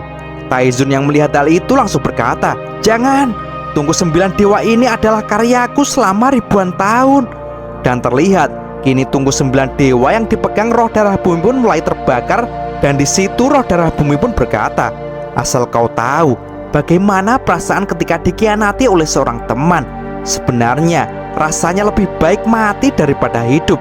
Dan hari ini aku memperlakukanmu sebagai musuh. Sebenarnya aku tidak mau. Dan sambil melirik Taizun, roh darah bumi pun meneruskan perkataannya, tapi sayangnya aku tidak punya pilihan lagi. Taizun pun semakin panik dan berkata, tolong hentikan, itu tidak ada gunanya bagimu. Roh darah bumi pun lanjut berkata, menyerang musuh itu berarti menyerang apa yang paling dia cintai, dan itulah siksaan yang sesungguhnya. Dan ini adalah balas dendam yang sebenarnya. Terlihat kini tungku yang dipegang roh darah bumi itu retakannya semakin melebar kemana-mana. Hancurlah, ucap roh darah bumi di situ, dan makbar. Seketika tungku kultivasi 9 dewa kesayangan dari dewa bulus itu meledak, guys. Terlihat Taizun pun langsung menangis sejadi-jadinya dan berteriak, tidak, harta kesayanganku. Scene langsung beralih di air terjun tempat Tathagata berada. Terlihat di situ ketika dewa aneh pun berdiri di atas tebing mendengarkan obrolan dari Tathagata dan Dewa Sasin. Terdengar Dewa Sasin pun berkata, raja kebajikan yang saat ini memimpin 3 alam, kenapa sangat bernafsu menangkapmu? Lalu Tathagata pun menjawab, selama ini raja kebajikan telah memprovokasi ketiga alam untuk bercampur menjadi satu. Sasin pun bertanya lagi, lalu mengapa raja kebajikan bersembunyi di mana-mana? Apa tujuannya? Tathagata pun menjawab lagi, aku juga sedang memperhitungkan sebab dan akibat dan semua rencana dari raja kebajikan. Karena raja kebajikan menyuruhmu untuk menjemputku. Kalau begitu, aku akan menemuinya. Ayo lihat penyu tua itu. Dan sebelum pergi, Dewa Sasin pun bertanya lagi, Sebelum kita pergi, aku ingin tahu bagaimana caranya kamu sampai di sini, Tathagata. Lalu Tathagata pun mulai menceritakan kalau saat huru-hara sebelumnya, tiba-tiba Tathagata dibawa pergi oleh monster dan mengirimnya ke sini. Tapi Tathagata tak terkesan sama sekali dengan monster itu. Lalu Dewa Sasin pun berkata, memang tidak ada yang dapat membuat Tathagata terkesan. Sepertinya monster ini bukanlah dari kolam ini. Mungkinkah ada pasukan lain yang ikut campur dalam kekacauan ini? Dan Tathagata pun kemudian menjawab, aku tidak tahu, ini sangat berantakan. Sepertinya Raja Kebajikan perlu untuk menjelaskannya secara pribadi. Namun Sasin Guanyin, bagaimana menurutmu tentang Raja Kebajikan? Dan Sasi pun menjawab, aku juga ingin tahu trik apa yang dilakukan kura-kura tua itu. Lalu Tathagata pun berkata, Sasin, tentang iblis di hatimu, benarkah itu sudah dibersihkan?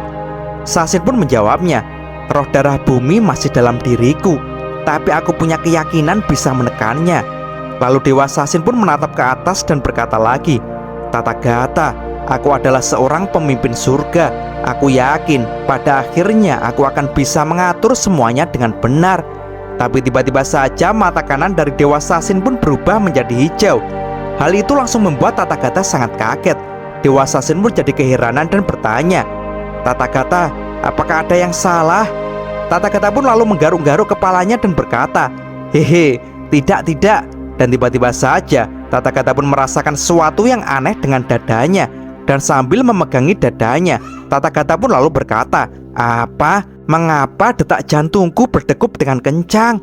Dan tak hanya itu, Dewa Sasin pun juga terkejut karena ia juga merasakan hal yang sama.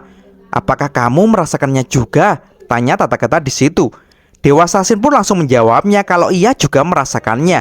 Lalu Dewa Sasin dan Tathagata pun langsung menerawang ke surga 33. Dan mereka melihat saat ini tungku 9 dewa sudah hancur. Ada sesuatu yang buruk sedang terjadi, ucap Tathagata di situ. Dewa Sasin pun langsung menyahut, apakah ini lebih buruk? Seketika mereka berdua pun langsung terbang untuk menuju ke surga 33. Ayo kita segera pergi ke surga 33 untuk mencari tahu. Dan cerita pun bersambung. Oke teman-teman, terima kasih sudah nyimak alur cerita kali ini sampai habis. Semoga teman-teman terhibur. Jangan lupa terus dukung channel ini agar terus berkembang ya. Dan sampai jumpa di episode selanjutnya. Assalamualaikum warahmatullahi wabarakatuh.